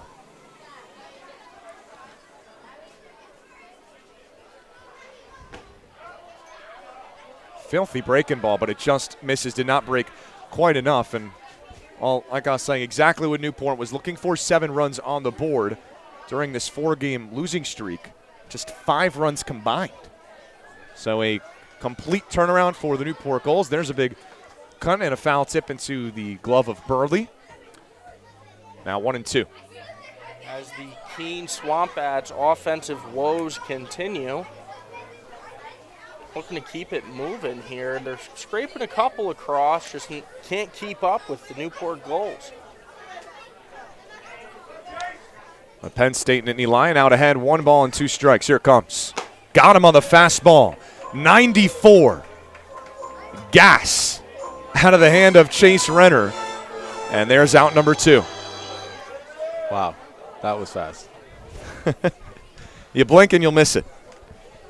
And Chase Renner settling in here nicely for the Gulls. Now an inning and 2/3 in. That his 3rd punch out of 4 possible outs. Trying to get another to a guy not the easiest to strike out in Dan Covino, and he looks at ball 1. A strikeout looking for Covino in the 3rd, but he has reached his other 2 times that he has come up to the dish. Walk in the 5th and a single back in the 1st for the batting average leader on this Swamp Bats club. And could not hold up his swing. Now a 1-1 count. And that batting average does not come without the beautiful eye that Covino has had this year. He's worked 12 walks thus far on the year. He only swings at what he wants to swing at. That pitch misses. Now 2 balls and a strike. Got 388 average coming into tonight. Easily the team best for Keene. And an on-base percentage that'll only go up. But he swings and misses right there. Fooled him with the off-speed. 79 on the gun. Looking to put up a 0. Keene has scored in each of the last 2 innings. Renner looking to go 1-2-3. Fastball outside, so now The count runs full to the Central Connecticut State infielder out of Weston, Connecticut. 1 home run and 11 driven in. Payoff pitch from Renner. Shot hard down the left field line, but it'll find its way onto America's Cup Avenue. Right into the street, another fastball from Renner, 91 miles per hour. Looking for a shutdown inning right here. Just misses down low. And it's the second walk of the night. Back-to-back walks for Dan Covino to keep this 7th inning alive. Yeah, I mean, you guys talked about it. This man is a incredibly tough out. I mean, he doesn't give – that was literally almost a strike, and he is a really good eye, really good patience. His ability to get on base is just – it's prolific, and it's what makes him such a good hitter. Inning stays going for Garrett Rice, looking to avoid the golden sombrero for 3 with 3 strikeouts today. Looks at a curveball in the dirt for ball 1. Those coming in the 1st, the 3rd, and the 5th. Only coming to the plate in the odd innings tonight. Here we are in the 7th.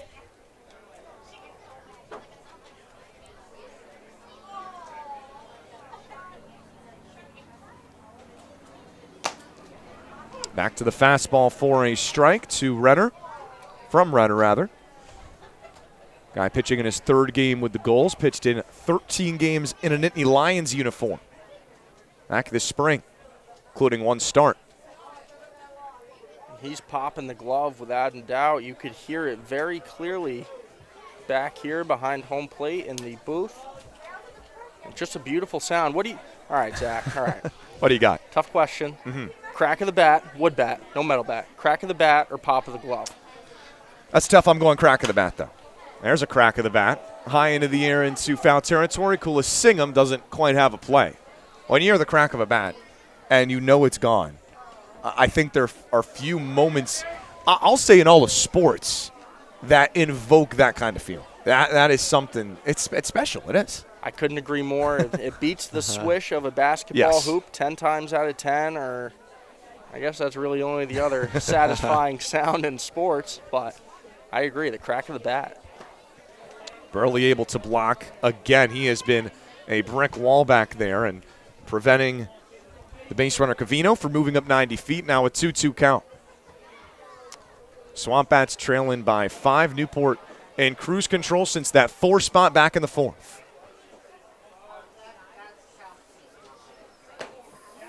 That one's in there for strike 3. Ring him up.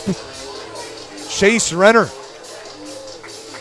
working quickly through the 7th inning. A scoreless frame, and it's time to stretch here at Cardines Field. Newport 7 and Keene 2. Gulls looking to snap a 4-game losing streak and on hand as it's time to stretch. We'll be right back here on the NECBL Broadcast Network.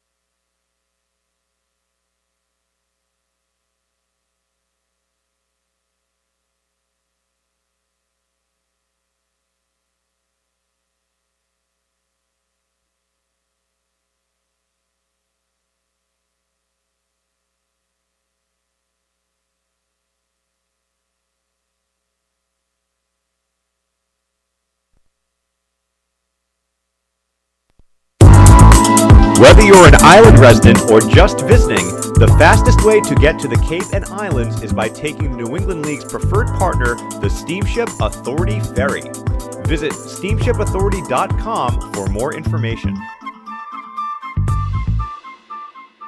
Zephyr is the official on-field cap of the NECBL. Also known as the Z-Hats, Zephyr is the authentic college hat with a loyal following of those who only wear the Z. Zephyr makes hats for over 800 colleges and channels that same energy and creativity into building custom hats of all types for pro sports teams, clothing brands, and companies everywhere. Back here at Cardines Field, bottom of the 7th, Newport a 5-run lead as it sends the bottom third of its order. Slade Alford, first pitch swinging, and deep in the hole, fielded by Santa Maria.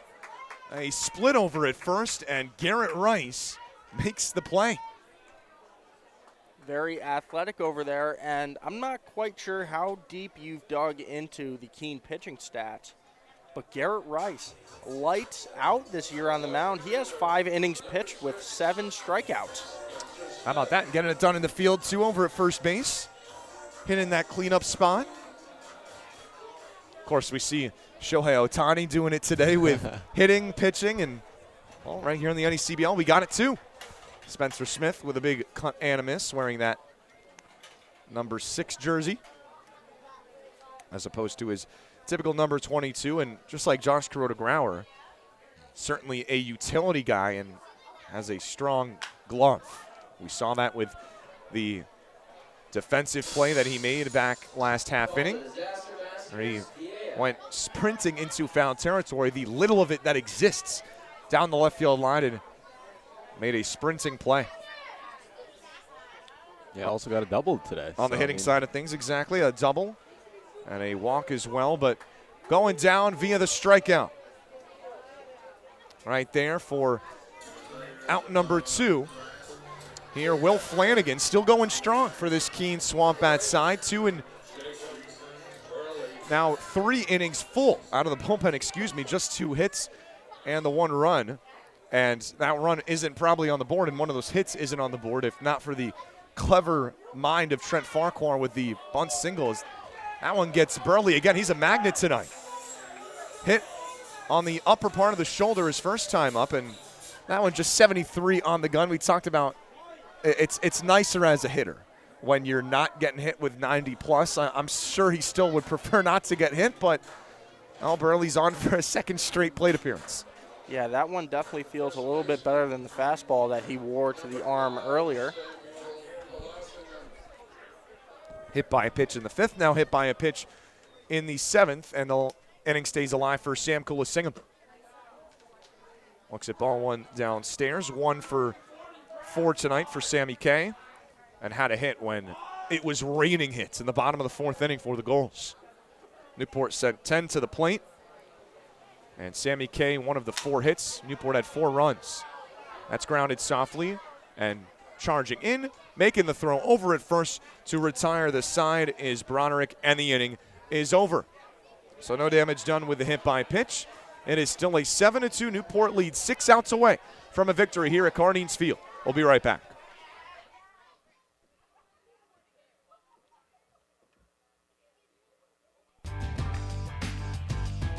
Franklin Sports is proud to be the official batting glove of the New England League. This summer, the NECBL and its 14 organizations join over 200 major leaguers by wearing custom Franklin batting gloves as members of the Franklin family. To design your own custom pair of batting gloves, visit franklinsports.com and join the fam. Franklin is the official batting glove of the New England League.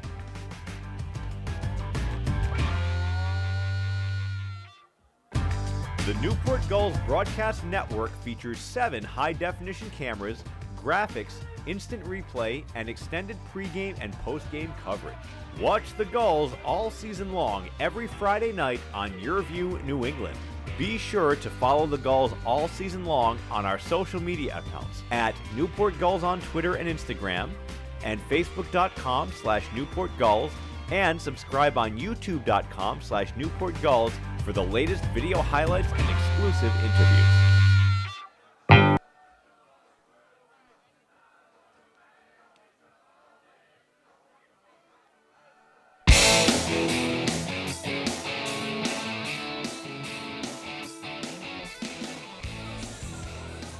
All goals here tonight, 7-2 as we head to the top half of the 8th inning. Keene with just 6 outs to work with. They look to avoid a 3rd straight loss. Newport is in prime position to snap a 4-game losing streak and get back on track here tonight. Chase Renner remaining out on the mound for the Gulls. 2 innings complete. And 1 run, 2 hits allowed. Has 4 strikeouts to boot. He'll be faced with 5, 6, and 7 in the Swamp Bat order, looking for a major rally here in these last 2 innings. Jackson Ross, Jaden Brown, and Zach Whitaker. And it really looked like the Swamp Bats were going to continue to crawl back into this game. And then Renner comes in and just deletes all hopes.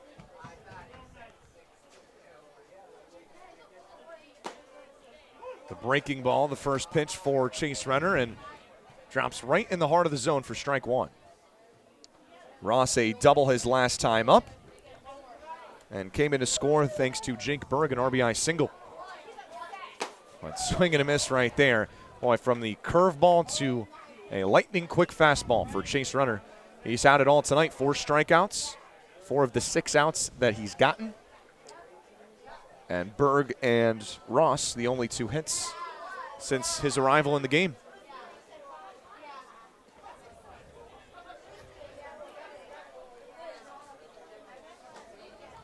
Trying to save some arms here if you're the Newport Gulls. Newport out at Martha's Vineyard tomorrow, then plays 2 the following day out at Dodd Stadium. Newport playing at Dodd Stadium for the first time ever, the new home of the Mystic Schooners. That taking place on Sunday before Gulls are right back here on Monday against the Sharks. A lot of big division games. I mean, the division right now is extremely close, so those games are massive. Obviously, you want to get a win here today, get some momentum going into the weekend, but this weekend is massive. I mean, the Schooners right now tied right now with the Newport Gulls for the lead in the Coastal Division. Certainly a good start here tonight for Newport. Gulls sitting at 7-6, Mystics sitting at 6-6. And that doubleheader on Sunday, a lot of implications. Of course, a new playoff format this year in the NECBL, and winning your division is of vital importance. 2-2 pitch. Breaking ball, popped him up. Ranging back, Trent Farquhar. He makes the catch for the first down in the 8th. Big curveball at the letters. Ross's eyes lit up. Just missed under it. Number 33, Jaden Brown. Brings up Jaden Brown. He's still looking to reach base for the first time today. 0 for 3, a pair of punch-outs. 6 hits on the night for the Swamp Bats to go with their 2 runs. As there's a strike. Another fastball from Renner. He's been pretty comfortable in that low to mid 90 range, coming in at 91 miles an hour.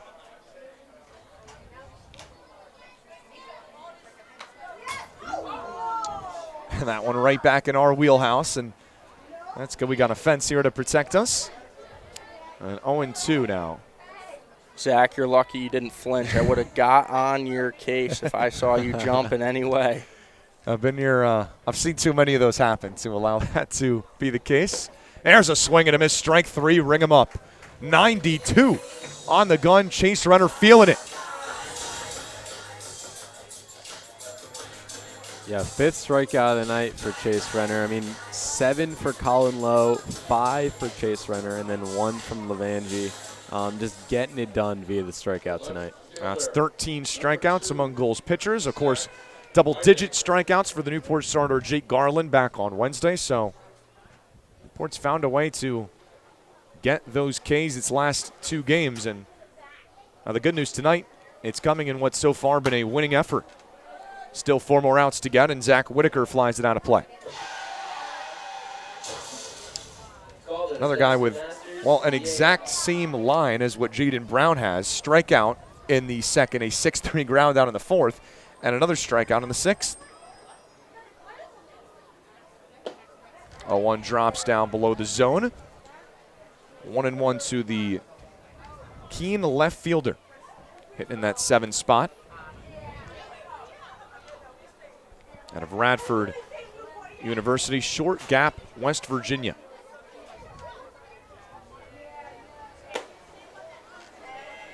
Misses upstairs. He had a fantastic season over with Radford, 342 his average, and he started in the first 29 games of the season before a tough injury ended his spring. But here he is with the Keene Swamp Bats this summer.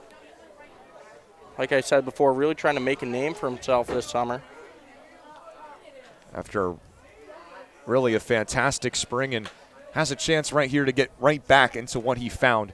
He reached base in 16 straight games at one point with Radford, and 3 home runs, 13 RBIs to go with that fantastic .342 batting average. Yeah, he was the guy looking to keep it going. Big swing and a miss. Now 3-2 as runner looking for back-to-back Ks here to polish off a scoreless 8th.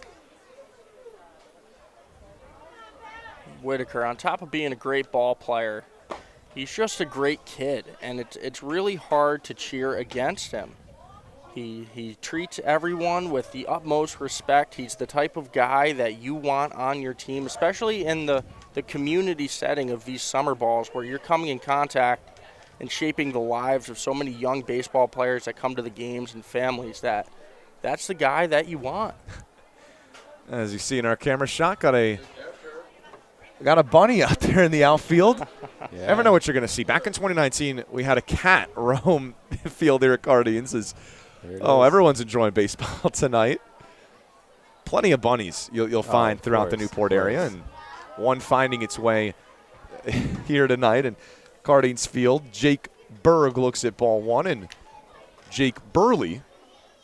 Got 2 guys with pretty similar names. Both of the catchers tonight, Jake Berg, Jake Burley, and Burley out to chat with Renner here. I definitely mixed them up once or twice without knowing about it. Without a doubt, mixed them up. And both have been hit by a pitch at least once Yes. tonight. Baseball is a weird game, and it has its funny ways of working itself out. Berg here looking to keep this inning going. Keene down to its final 4 outs, down by 5. And a big swing and a miss that time on the fastball. Now a ball and a strike. He has not been retired today. Got hit by a pitch. He singled in the second Keene run back in the 6th. Also reached on a walk back in the 2nd inning. Another chance here with a runner on with 2 away in the 8th. How about that breaking ball? Burley with a late throw to second. And on what looked like maybe a little bit of a delayed steal there from Zach Whitaker, and a job well done. Yeah, definitely efficient with the left-handed batter at the plate, especially a bigger, broader body like Berg. Catcher Burley might not have seen him break for second base. Yeah, picked a good pitch to run on anyway. The off-speed breaking ball at 72 miles an hour. Now a runner in scoring position for a second straight at bat for Berg. He stays alive on the 1-2 on another curveball.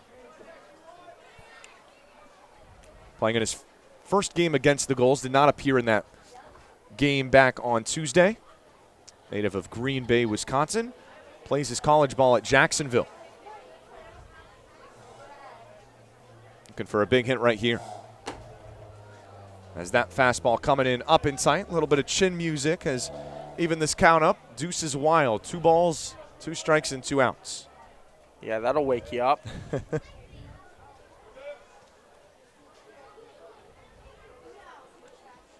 Now awaiting a 2-2 pitch from Renner. Just a tad outside. And another good eye. We saw Whitaker with the patience. And now Jake Berg has run a full count here. That's a great changeup. I love a great changeup. Just a great pitch and a better take. Payoff pitch. Outside, and a now back-to-back walks here for the Keene Swamp Bats. The bottom part of the order at it again. It has been the most efficient and the strongest part of the Swamp Bats lineup tonight, and they have made things interesting here in the top of the 8th. And with that second walk, now Newport Gulls pitching coach Dan Gosofsky will have a word with Renner here. As the pitching coach coming out here, certainly by no stretch means it is the end of the line for Renner, but trying to help him get back on track with his command a little bit. Yeah, just dial it back in.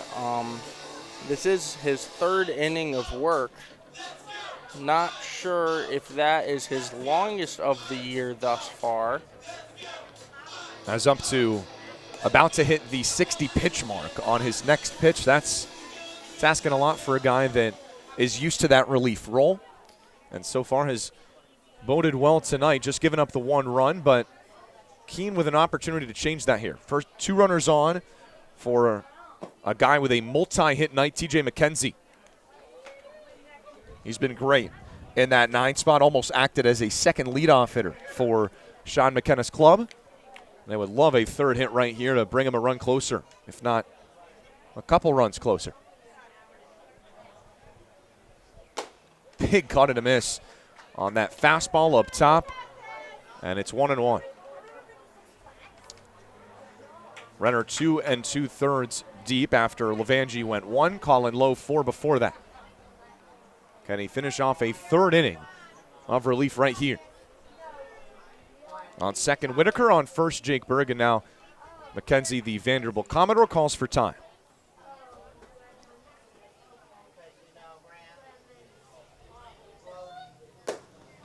That fastball comes upstairs, and he's had an impact in that 9 spot, and a recent addition to this Keene squad. Made his debut in that doubleheader that the Swamp Bats had against the Sanford Mainers. And in his limited action, 15 games, hit .313 with one of the most prestigious programs in all of college baseball, the Vanderbilt Commodores. Drives it high and deep into center field. Running back Ledbetter, and that ball is gone. Have a night, TJ McKenzie.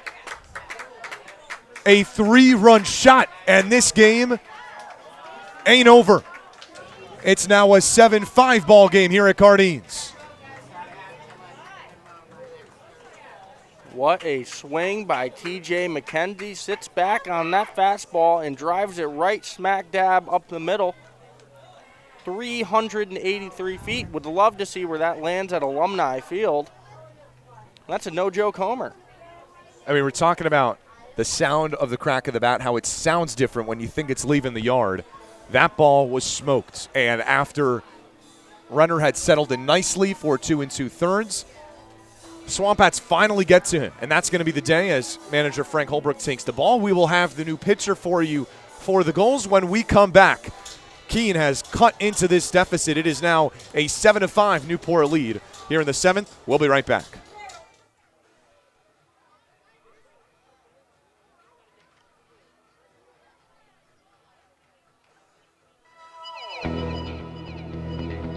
The chase for the Fay Vincent Senior Cup begins on Monday, August 1st, when the 2022 New England League playoffs begin. 6 teams will qualify this year, each of the 3 division winners and then the 3 teams with the highest winning percentages. The top 2 teams will receive a first-round bye, while the other 4 teams open things up with a single elimination wildcard round. The winning teams will advance to the best-of-3 series for the Final 4, and then the last 2 teams standing will match up in the best-of-3 NECBL Championship Series to compete for the league title and the right to hoist the Fay Vincent Senior Cup. We'll see you in August for the start of the 2022 postseason. Whether you're an island resident or just visiting, the fastest way to get to the Cape and Islands is by taking the New England League's preferred partner, the Steamship Authority Ferry. Visit steamshipauthority.com for more information.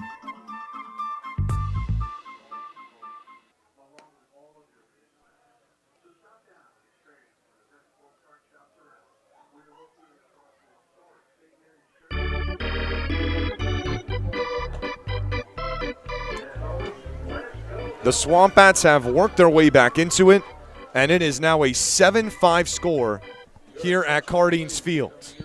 Newport with a call to the bullpen. It's 3rd this evening, and it is the lefty Garrett Crowley out of Texas Tech University that gets the ball for a 2nd time this summer for the Newport Gulls. He was a later arrival to this team, but being thrown in the mix nonetheless. A scoreless inning of work where he struck out the sign in his first time up. And that coming back against the Ocean State Waves a week ago today, back last Friday.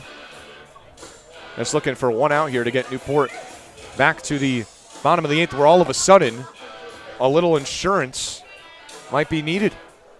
Keene with a rally here, 3 runs, all coming with 1 swing of the bat from TJ McKenzie. How about a 3-hit night out of the 9 spot and the latest a 3-run home run. Some timely hitting here out of the Swamp Bats.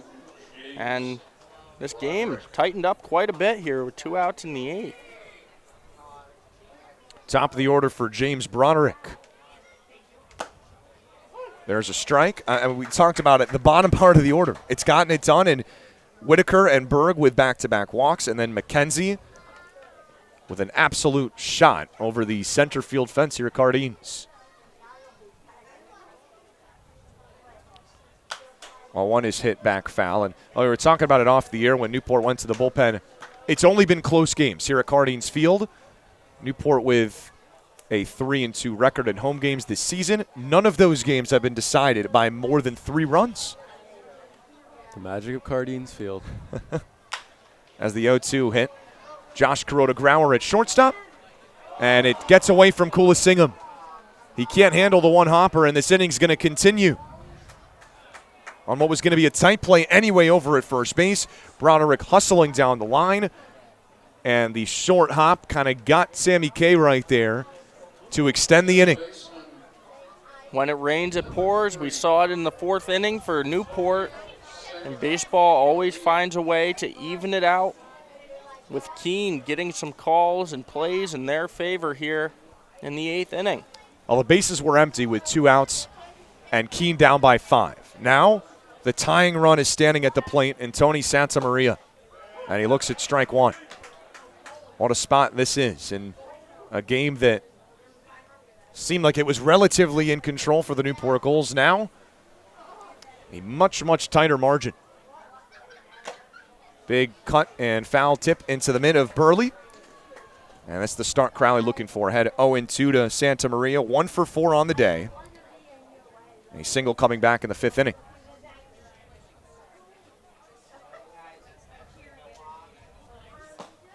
As that pitch missing down low, and Burley hustling to it before there's any chance for Broderick to get to second base. This is game number 14 for Santa Maria. Has played in all but 1 game this season that the Swamp Bats have played.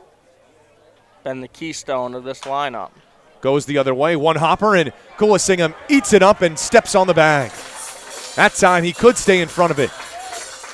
And the runner on base wasted to retire the side. But the Swamp Bats getting back in it. A 3-run shot from TJ McKenzie has made this a 7-5 game. Newport 3 outs away from a victory, looking for some insurance when we come back.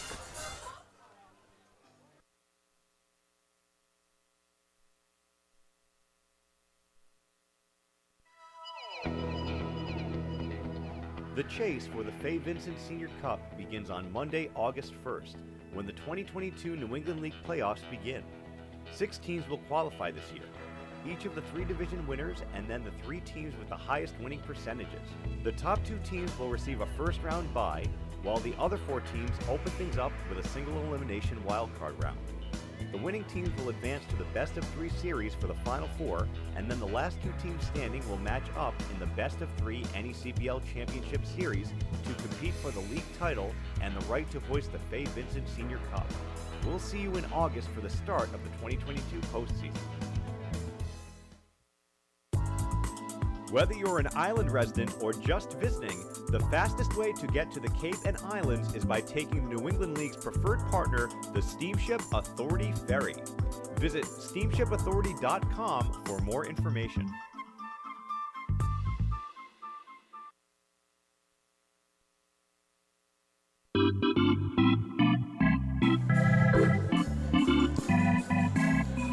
It's now a 7-5 game as we welcome you back to Cardines Field. Zach Letson, Ryan Dio, and Caden Sharpensir here on the NECBL Network.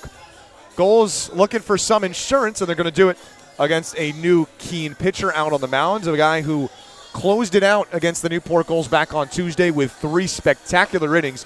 He did not allow a hit and struck out 4 in that his last outing. Yeah, Dowler is just that dude. You talk about big, hard-throwing lefties, and he is the mold. I'm pulling up his stats here. They are a little bit messed up. We did have 2 players wearing the number 28, so some of his strikeouts went to that man. Some of his he kept, but just the ones in his name. He's got 6 1/3 with 11 punch-outs. Just impressive stuff, electric stuff, and it's coming right at you. 3 innings, did not give up a hit, struck out 4. He's got at least 3 strikeouts in each of his appearances. And again, this for a guy that is a late game pitcher, not a starting pitcher, but has had quite the start and is looking to get this game to the 9th inning without another run on the board. But he's first tasked with Trent Farquhar, who looks at the first 2 pitches upstairs. Farquhar has not been retired today. 1 walk, 2 singles, and also reached on an error back in the 4th. And he swings and drives it high and deep to right center field. And that baby is long gone. How about that for a response? Trent Farquhar says adios for a 2nd time this summer. And Newport with a run right back. It's 8-5 goals.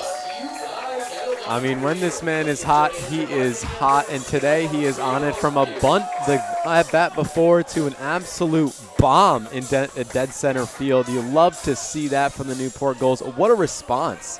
What a response. After 3 runs from the Swamp Bats in the top of the inning, the Newport Gulls respond with a run in the bottom of the inning. Make it 3 home runs on the night for Newport as that pop up off the bat of Wegner. Charging in is Cavino to make the catch. JKG, Slade Alford, and now Trent Farquhar. All going deep tonight. It has been a lot of power that's been on display by this Gulls squad. And now stepping in their home run leader in Colton Ledbetter. He's looking for his first hit this evening and looks at strike 1 on the off speed from Dowler. Not a guy in Dowler who's probably used to seeing that kind of pop off the bat from one of his pitches. And that ball off the light tower in right center field. We call that light tower power. There's only so many times I've seen that in my career. Always memorable. Yeah, that hit breaks the streak of 5 straight games without double-digit hits. That is the 10th hit for the Newport Gulls, so the streak of not double-digit hits has been broken.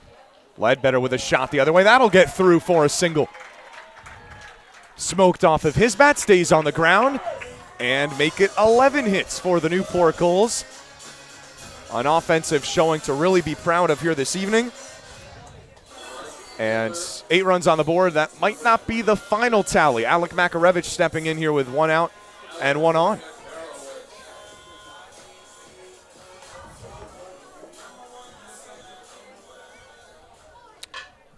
Multi-hit night for Amac. He has hits in every single game he's played in a Gulls uniform. So that gets the inner part of the zone. Singled in the 4th. Came around to hit again in that inning. Newport sent 10 batters to the plate in a 4-run bottom of the 4th. Big swing and a miss, but he gets away, and moving over easily to second base is Ledbetter. Dowler's going to look to keep getting people out as this lineup only gets more dangerous.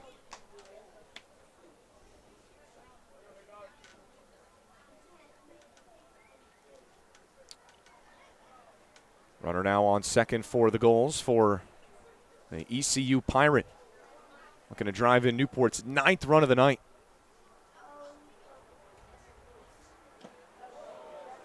Tried holding up his swing. And now it is an 0-2 count as they say he went around.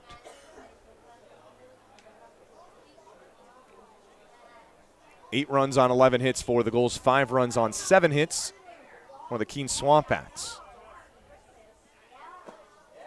That time able to hold up his swing on that ball down low. Now a 1-2 count. Singled in the 4th inning, singled again in the 6th inning. Those each frames that Newport was able to find runs. A great jump for Ledbetter. He's going to get to third easily. He was halfway down between second and third base before that ball got out of Dowler's arm. And how about that awareness from your center fielder? And that's called a jump lead, where he is gathering himself, timing up Dowler's delivery whether it's a 3 count or a 2 count, Dowler must have been remaining consistent, and Ledbetter is able to time that up and get a phenomenal lead to third. Makarevich stays alive with a foul ball back out of play. What a welcome addition he has been for this Gulls team. Arrived back before the doubleheader Newport played Sunday against the North Shore Navigators. Since then, he has raked, as the kids like to call it. Infield creeps in. That ball squeaks out of the glove, and here comes Ledbetter to the plate, scoring easily with a 9th Gulls run. Ball number 4 to Makarevich. Another base runner, another run in. It is clockwork tonight for this Newport Gulls offense. I mean, there you go. Whenever you get guys on base, you never know what could happen. Even wild pitch, steal the base. I mean, just execution, steals third, and then is able to get that wild pitch and get home to score another run. Another guy with a fantastic night stepping up to the plate, Josh Kuroda-Grauer. Another pitch that tails inside. That's kind of been a theme here. These last couple batters is Dowler missing a little bit on that inside part of the plate to these righty hitters, and it's gotten away from the catcher Berg a couple times, allowing Ledbetter to come in and score. Yeah, with the left-handed pitcher not being the most common position in baseball, especially facing these righties, Dowler's really looking to drive his fastball in the inner third of that plate, and what happens, you miss bad. You overthrow it, it's a very small margin for error. A strike to JKG. He had that single in the second. That was followed by Slade Alford's home run. Then he did the reverse back in the fourth. After Makarevich had a single, JKG with a blast to dead center field. His first home run this summer. Well, he's done just about everything else you could want offensively for Newport. 17 hits coming into tonight, make it 19. A runner going off to second. Makarevich will make it easily without a slide. And these Gulls runners are running all over the pitcher here in the bottom of the 8th inning. And you wonder if Dowler can see that out of the corner of his eye. That runner breaking early could throw off his rhythm, cause him to miss. Will cause for a mound visit here in the bottom of the 8th. And you want to pitch carefully to JKG. He's got, as we said, 19 hits. That leads the Newport Gulls.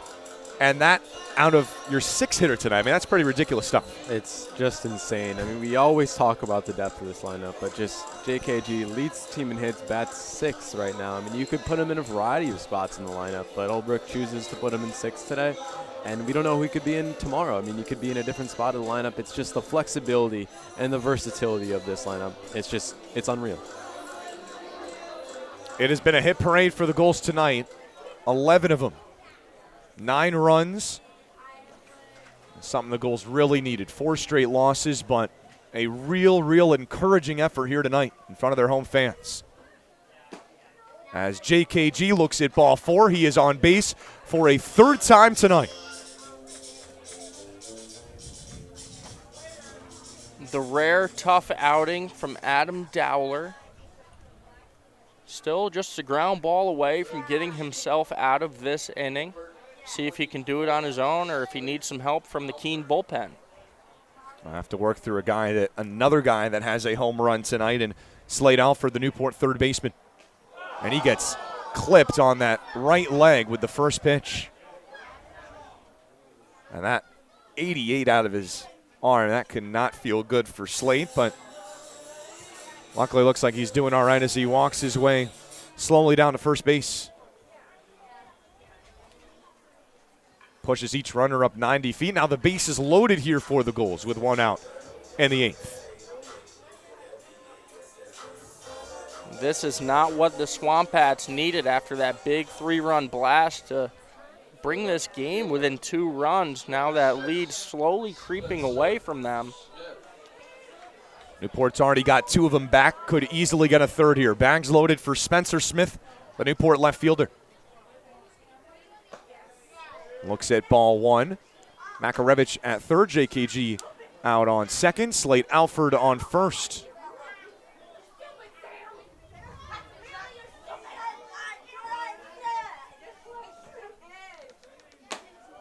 And another ball, that time upstairs. That has been where the issues have started for Adam Dowler. 8 strikes, now that compared to 14 balls.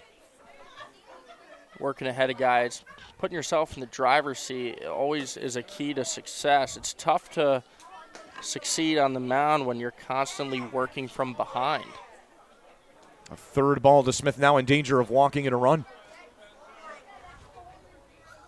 Newport already up 4, but looking to blow it open here. That misses inside, a 4-pitch walk, and another Gulls run to touch the plate. Makarevich in to score on the bases loaded walk, and the party just keeps on chugging along here in Newport. Looks like Coach McKenna will elect to leave him out there.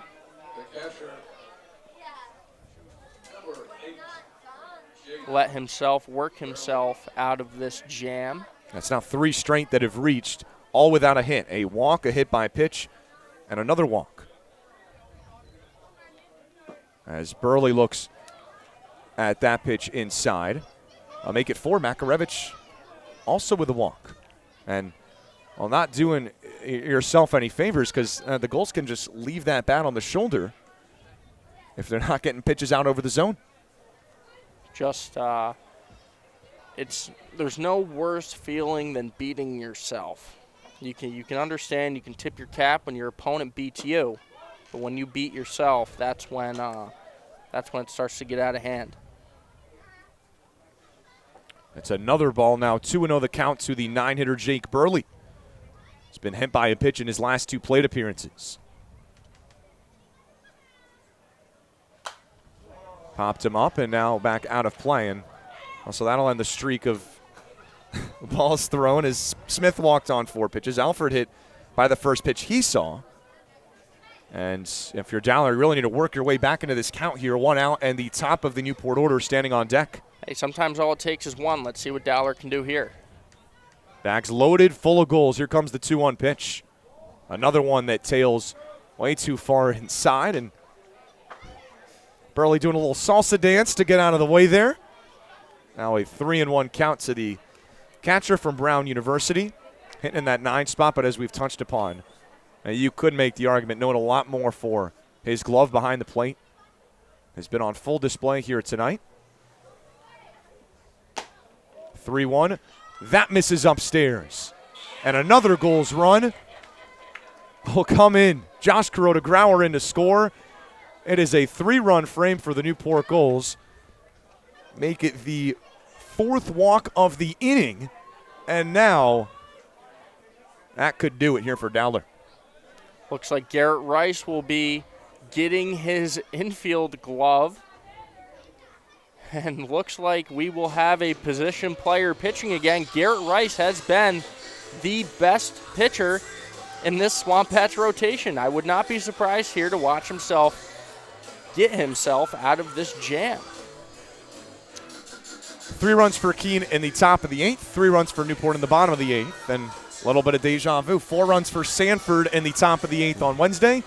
Newport responded with 4 in the bottom of the 8th, and of course, this is not the only game that's going on in the NECBL tonight. While we have some time here, Caden, any update on some scores on what's really a busy night throughout the NECBL? Yeah, for sure. Right now we have 4 finals. Always good as a Gulls fans to see the Mystic Schooners. They absolutely got trounced today by the Upper Valley Night Hawks. So if the Gulls do pull off a win today, they will have sole possession of first place in the Coastal Division, so that is a good thing. Right now, the Valley Blue Sox and the Sanford Mainers, they finished at McKenzie Stadium. The Sox are hot. The Red Sox are hot in the MLB. The Blue Sox are hot. The 5th game in a row the Blue Sox have won. They win 10-9, a thriller. The Winnipesaukee Muskrats 7-3 over the North Shore Navigators as they continue to try to find their first win since their win over the Gulls last weekend. The Martha's Vineyard Sharks beat the Danbury Westerners by a score of 4-2. And then right now we're in extra innings. The North Adams Steeple Cats have a lead over the Ocean State Waves by a score of 6-5. And then the Vermont Mountaineers and the Bristol Blues, the two best teams record-wise in the NECBL, face off tonight at Muzzy Field in Bristol, Connecticut. 9-4 lead for the Mountaineers, who are right now simply cannot lose a ball game. Now, what a story the Bristol Blues are. Worst team in the entire league last season, and here they are, 12-3.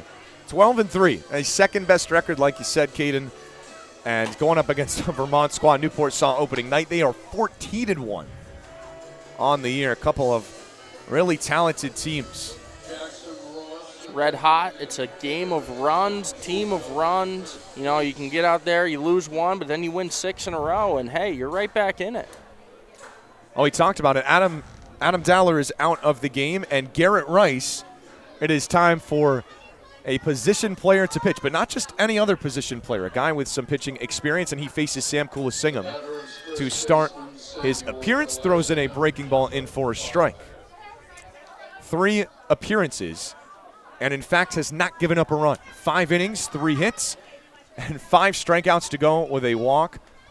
Big ol' 0 in that run column as Sammy Kay quickly behind 0-2. And I always have some mixed emotions when Garrett comes out to pitch because I really do love watching him pitch, but it's these blowout games are the only opportunities we get to see him.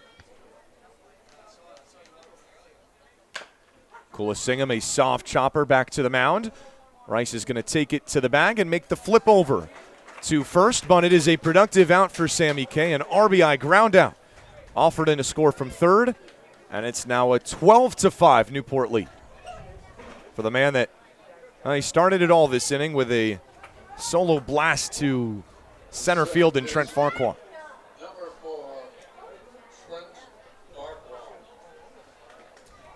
Two on here with 2 out.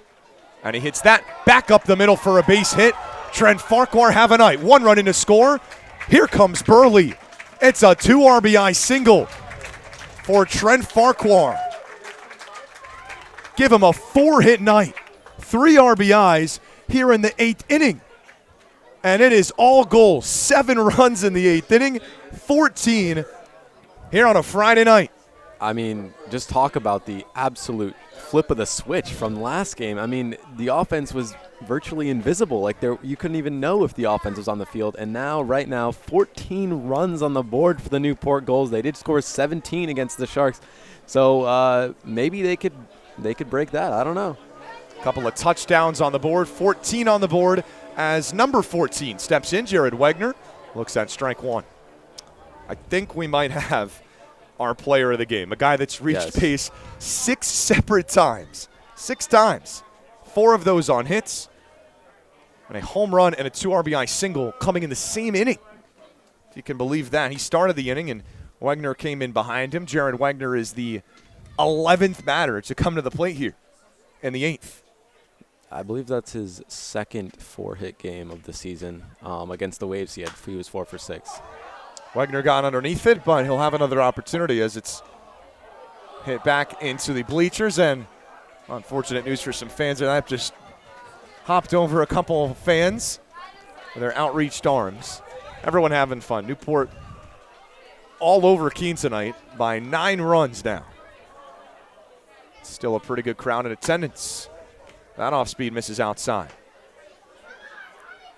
And not too often you see the position player mixing in the breaking ball. Even though Rice only throwing in the low 80s, he does mix it up, and he'd give himself a good shot at getting some people out. Big swing and a miss for strike 3. And there finally is the end of the inning. What an inning for the Newport Gulls. 7 runs in response to the Keene 3-run homer. It is a 14-5 Gulls lead, 3 outs away from ending the 4-game skid and getting back on track. We'll be right back.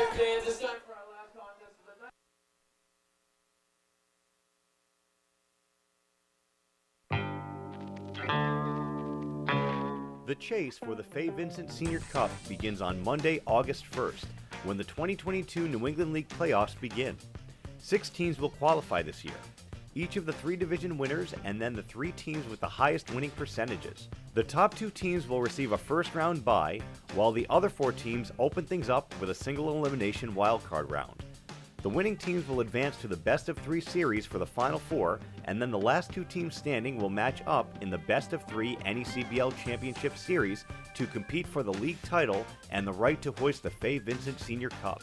We'll see you in August for the start of the 2022 postseason.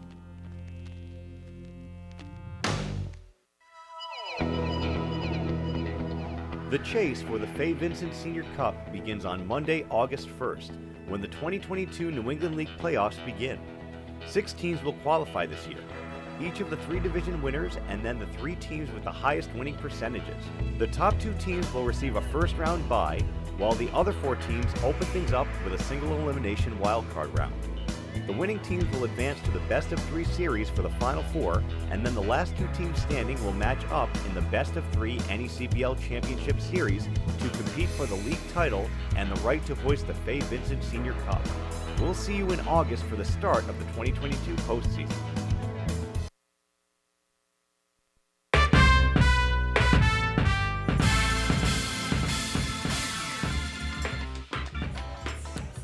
Two touchdowns on the board for the Gulls, 14-5 the lead, and now just 3 outs to get back in the win column. Frank Holbrook calling on a new arm to try to do it, as you see 14 runs on 12 hits for the Gulls, and on to try to polish it off is Seamus Barrett, the second-year Newport Gull.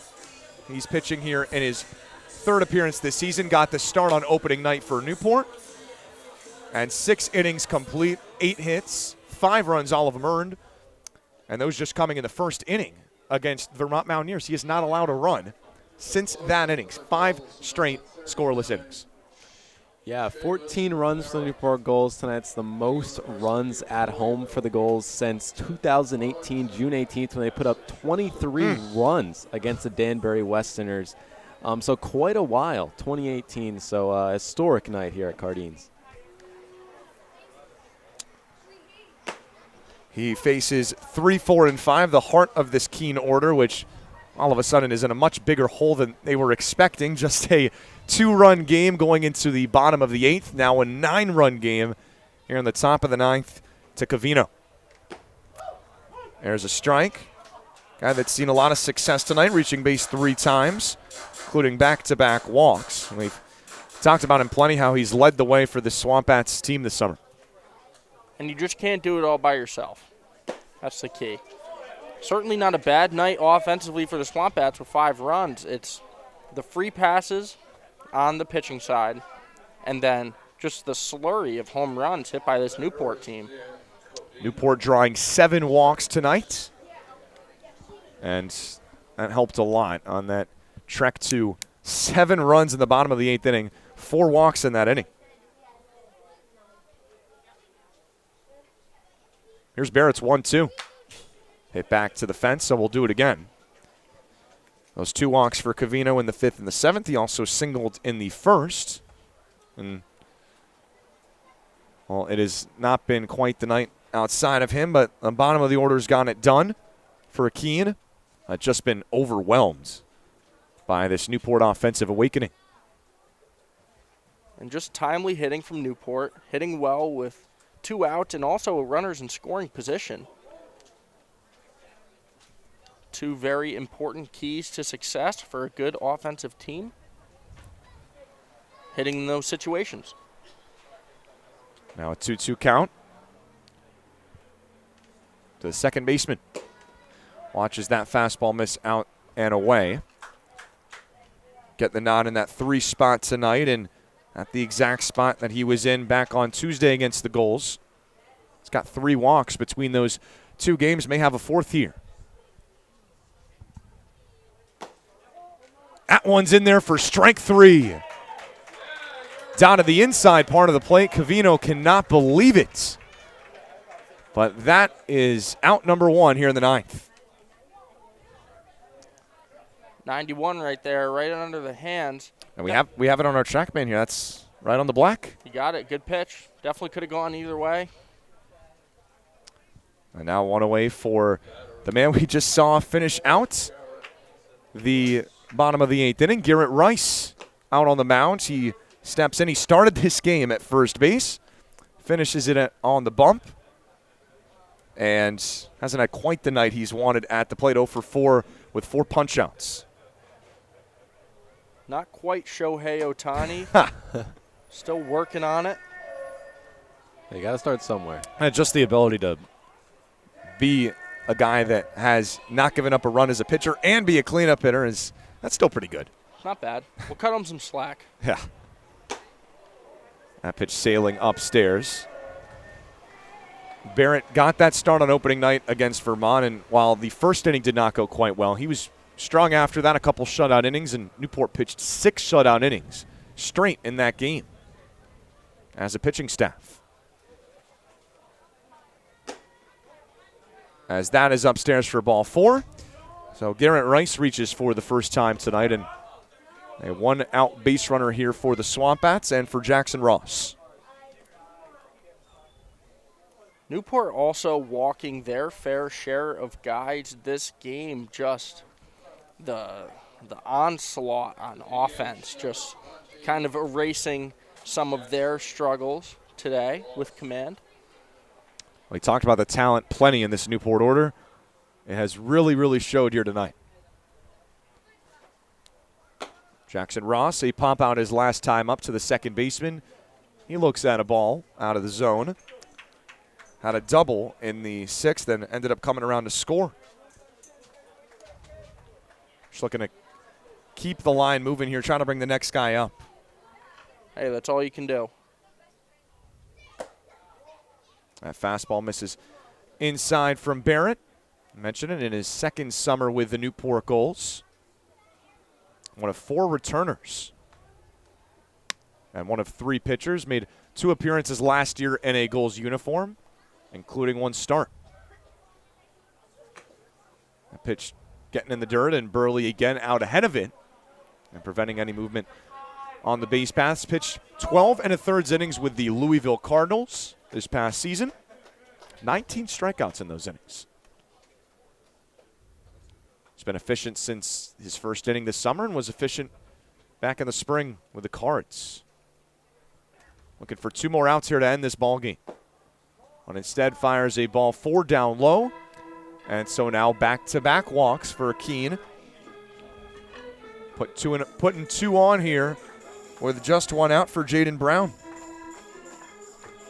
Hey, you got to start somewhere. If Newport can score 7 runs in that inning, hey, why can't the Swamp Bats score 9? That is what they would need to extend this game. And Newport drew 4 walks on their way to that 7th spot. Keene's got 2 here in the 9th. And now it's up to Jaden Brown. Newport would love a ground ball here on the infield to wrap this game up, put a bow on it. Advance to 4-2 at home, 8-6 on the season. Needing 2 more outs to do so. As that pitch comes in upstairs for ball 1. That's hard at 92. You can hear the seams ripping from up here. Always fun.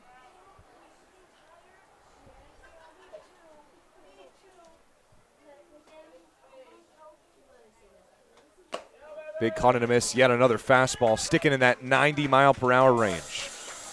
We talked about his strikeout potential and showing it so far this inning. 9 Ks in 6 innings coming in to this outing for Barrett. Back to the fastball, in there for another strike.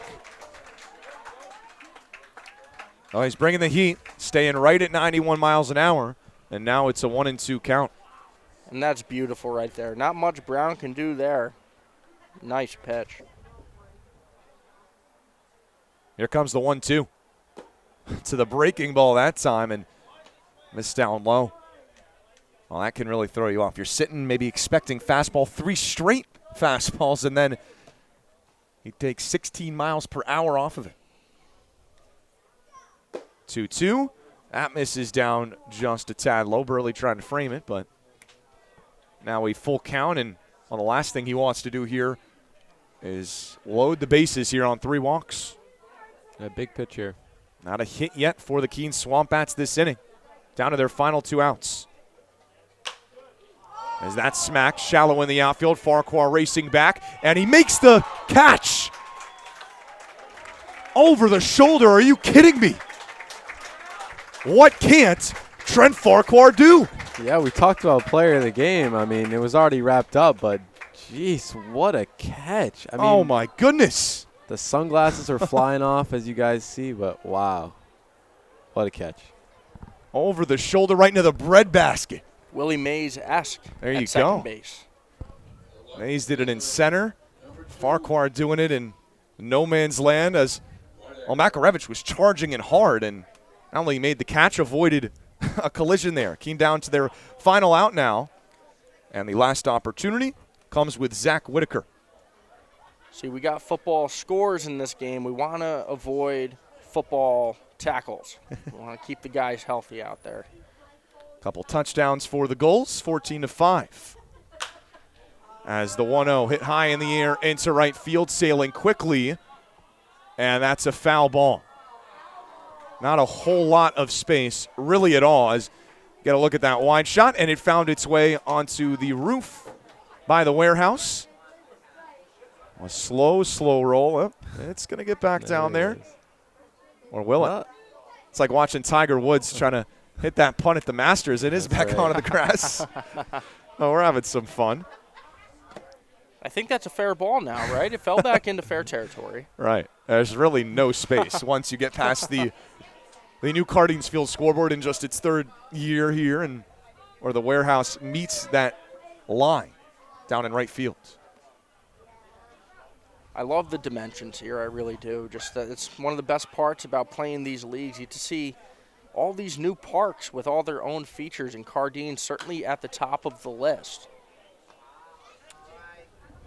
As another well-hit foul ball by Whitaker, but another strike, and the Swamp Bats down to their final strike. Gulls dugout making some noise, Gulls fans making some noise. One strike away from snapping a 4-game skid. Here's the pitch from Barrett. Skips in the dirt, and another job well done by Jake Burley, keeping it in front of him, keeping both runners at bay.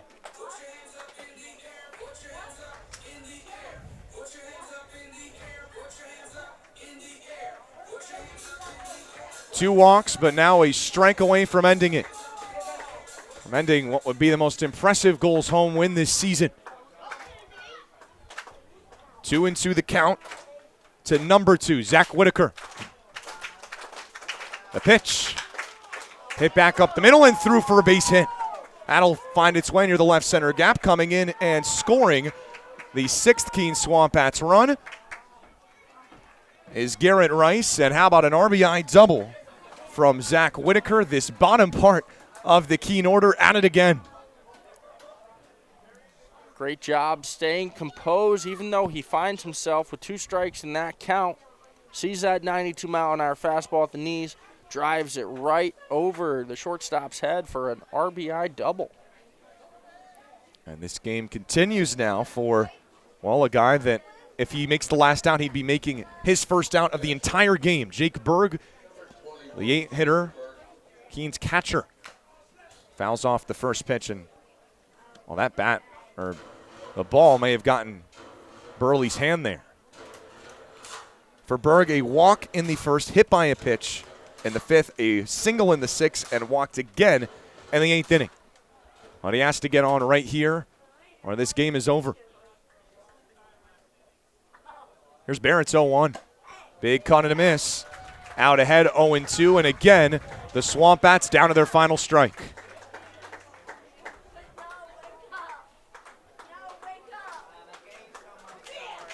Gulls looking to get back in the win column here tonight. 1 strike away.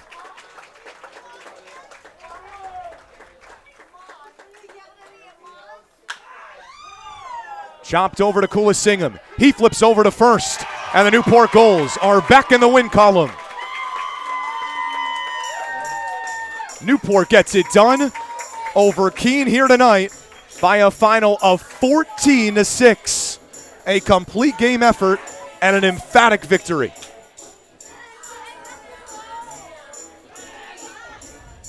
Just a tough one for the Swamp Bats. Now 3 in a row losses, and we split with Newport on the season series.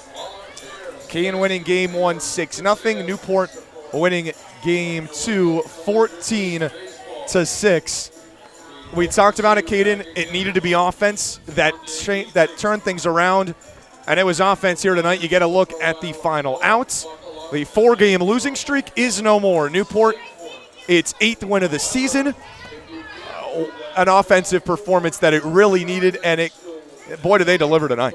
I mean, we talked about it on the broadcast. I mean, this offense, 4 runs in the 8th inning against the Sanford Mainers last time out, and they come out and they put on an absolute clinic from the plate. I mean, you see, it was a total team effort. Trent Farquhar, obviously, for sure the player of the game for that catch and everything he did at the dish, but just a terrific team effort. Pitching, Colin Lowe getting it started, and then the Newport Gulls offense just lighting it up today, and that's what you love to see, and there's a lot of talent.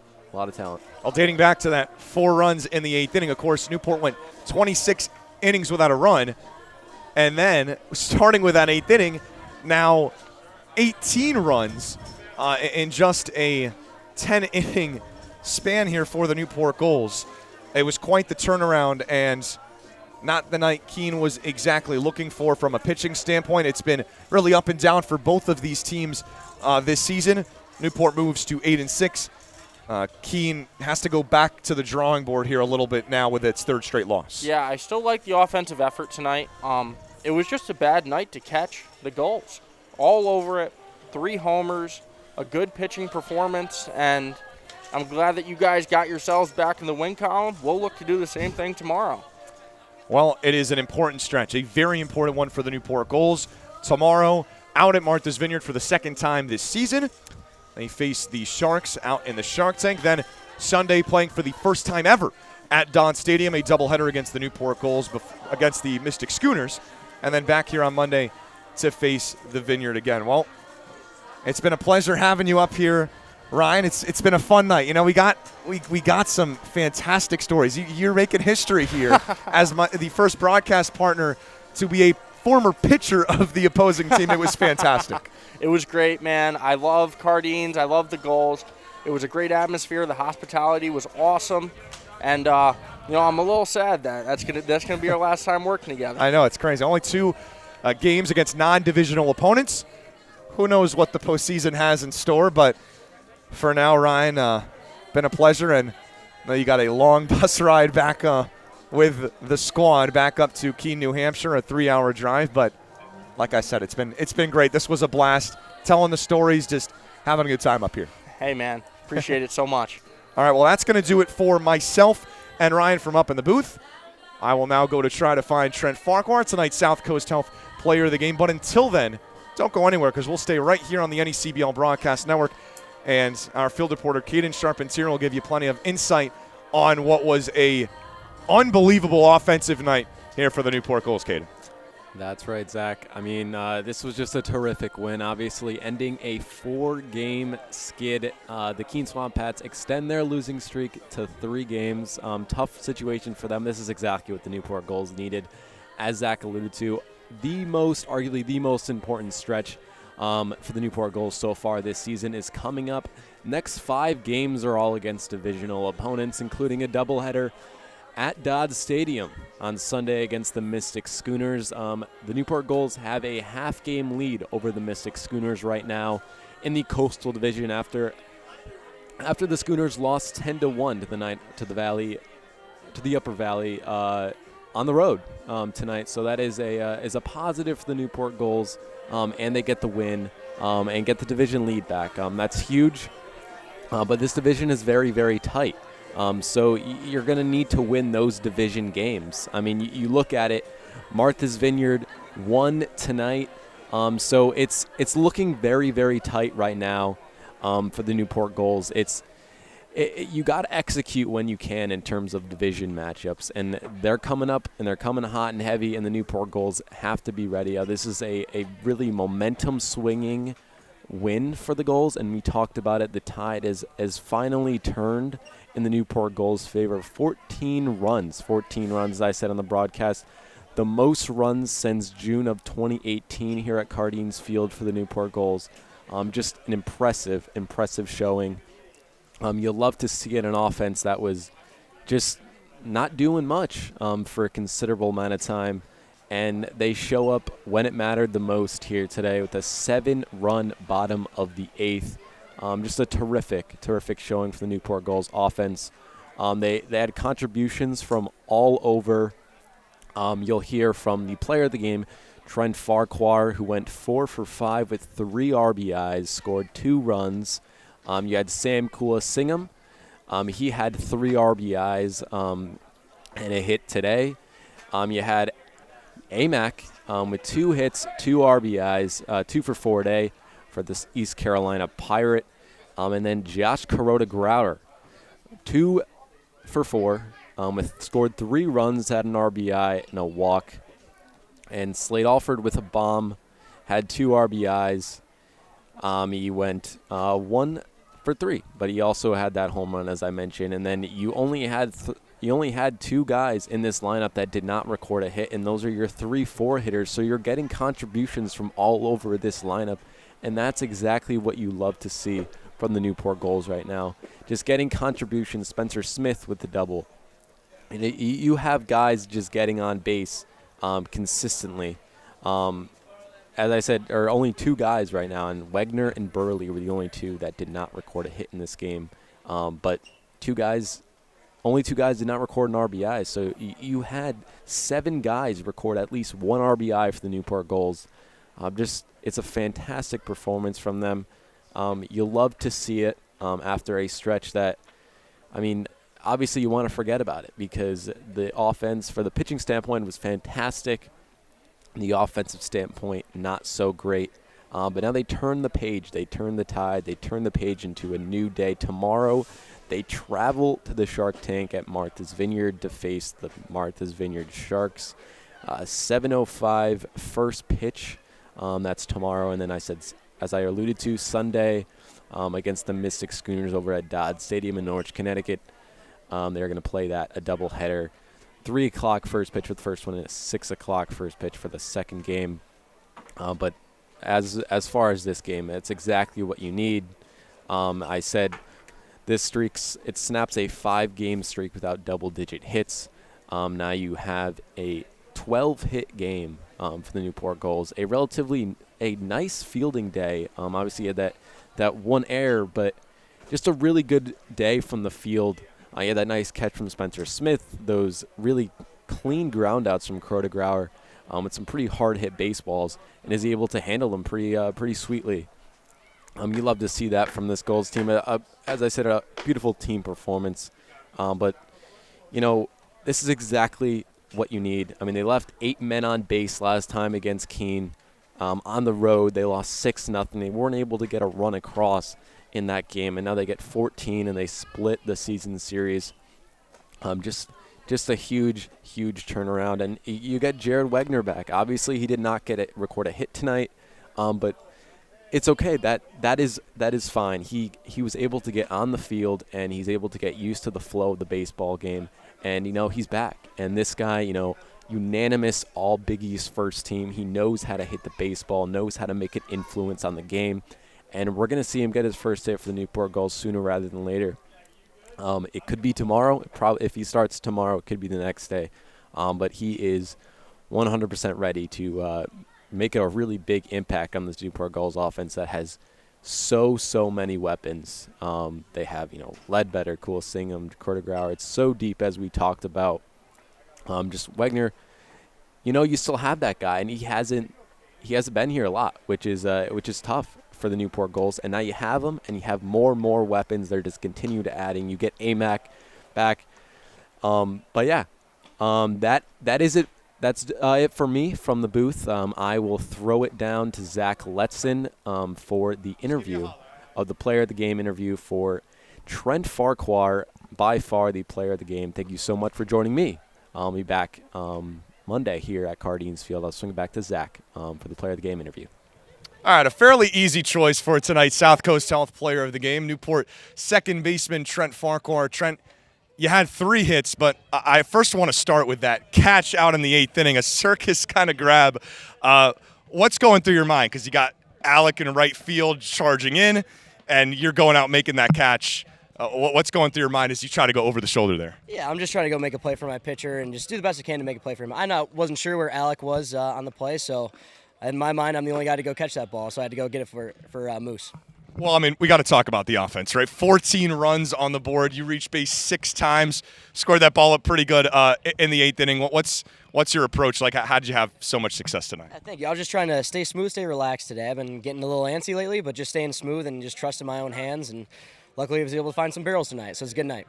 Well, this is one that you guys really needed. Back in the win column, 4-game skid is over. How did it feel to just, 14 runs on the board, just an offensive clinic? How good did it feel just to get back on track offensively? Oh, it was great. After having a 2-run lead going in the bottom of the 8th, just getting that cushion, the 7 insurance runs was huge, and just making it comfortable for our defense and our pitchers was really big, and just great win for Newport, and glad the fans stuck around for that rain delay and stuff like that. I know it was long, but we always appreciate it and happy to get a win for Newport. Now, well, back to the Vineyard tomorrow. That place treated you guys pretty well the first time Newport went out there. 17-1 the win for Newport. How do you keep this offense going and keep things on track, looking for a second straight win? Yeah, just stick to our approach. Just hit fastballs hard. I think that's what we're sticking to, and just getting on balls early. And we've been barreling balls lately. Just haven't seen it in the stat column, but we're still swinging it well. All right, Michigan State second baseman Trent Farquhar, 3 hits, including a home run. On base 6 times tonight. Trent, thanks for the time. Thank you, appreciate it. All right, goals back in the win column. The 4-game losing streak is over, and it's the first of a packed slate Newport has tomorrow against Martha's Vineyard for 1 game, 2 games at Don Stadium against Mystic on Sunday before they're right back here against the Sharks on Monday night. But until then, for our entire broadcast crew, Ryan Dio and Kennedy Charpentier in the booth, Tom Lima doing all the great work he does from our production room. I'm Zach Letson signing off. Newport winning in emphatic fashion here tonight by a final of 14-6, and we'll see you right back here at Guardians Field on Monday night.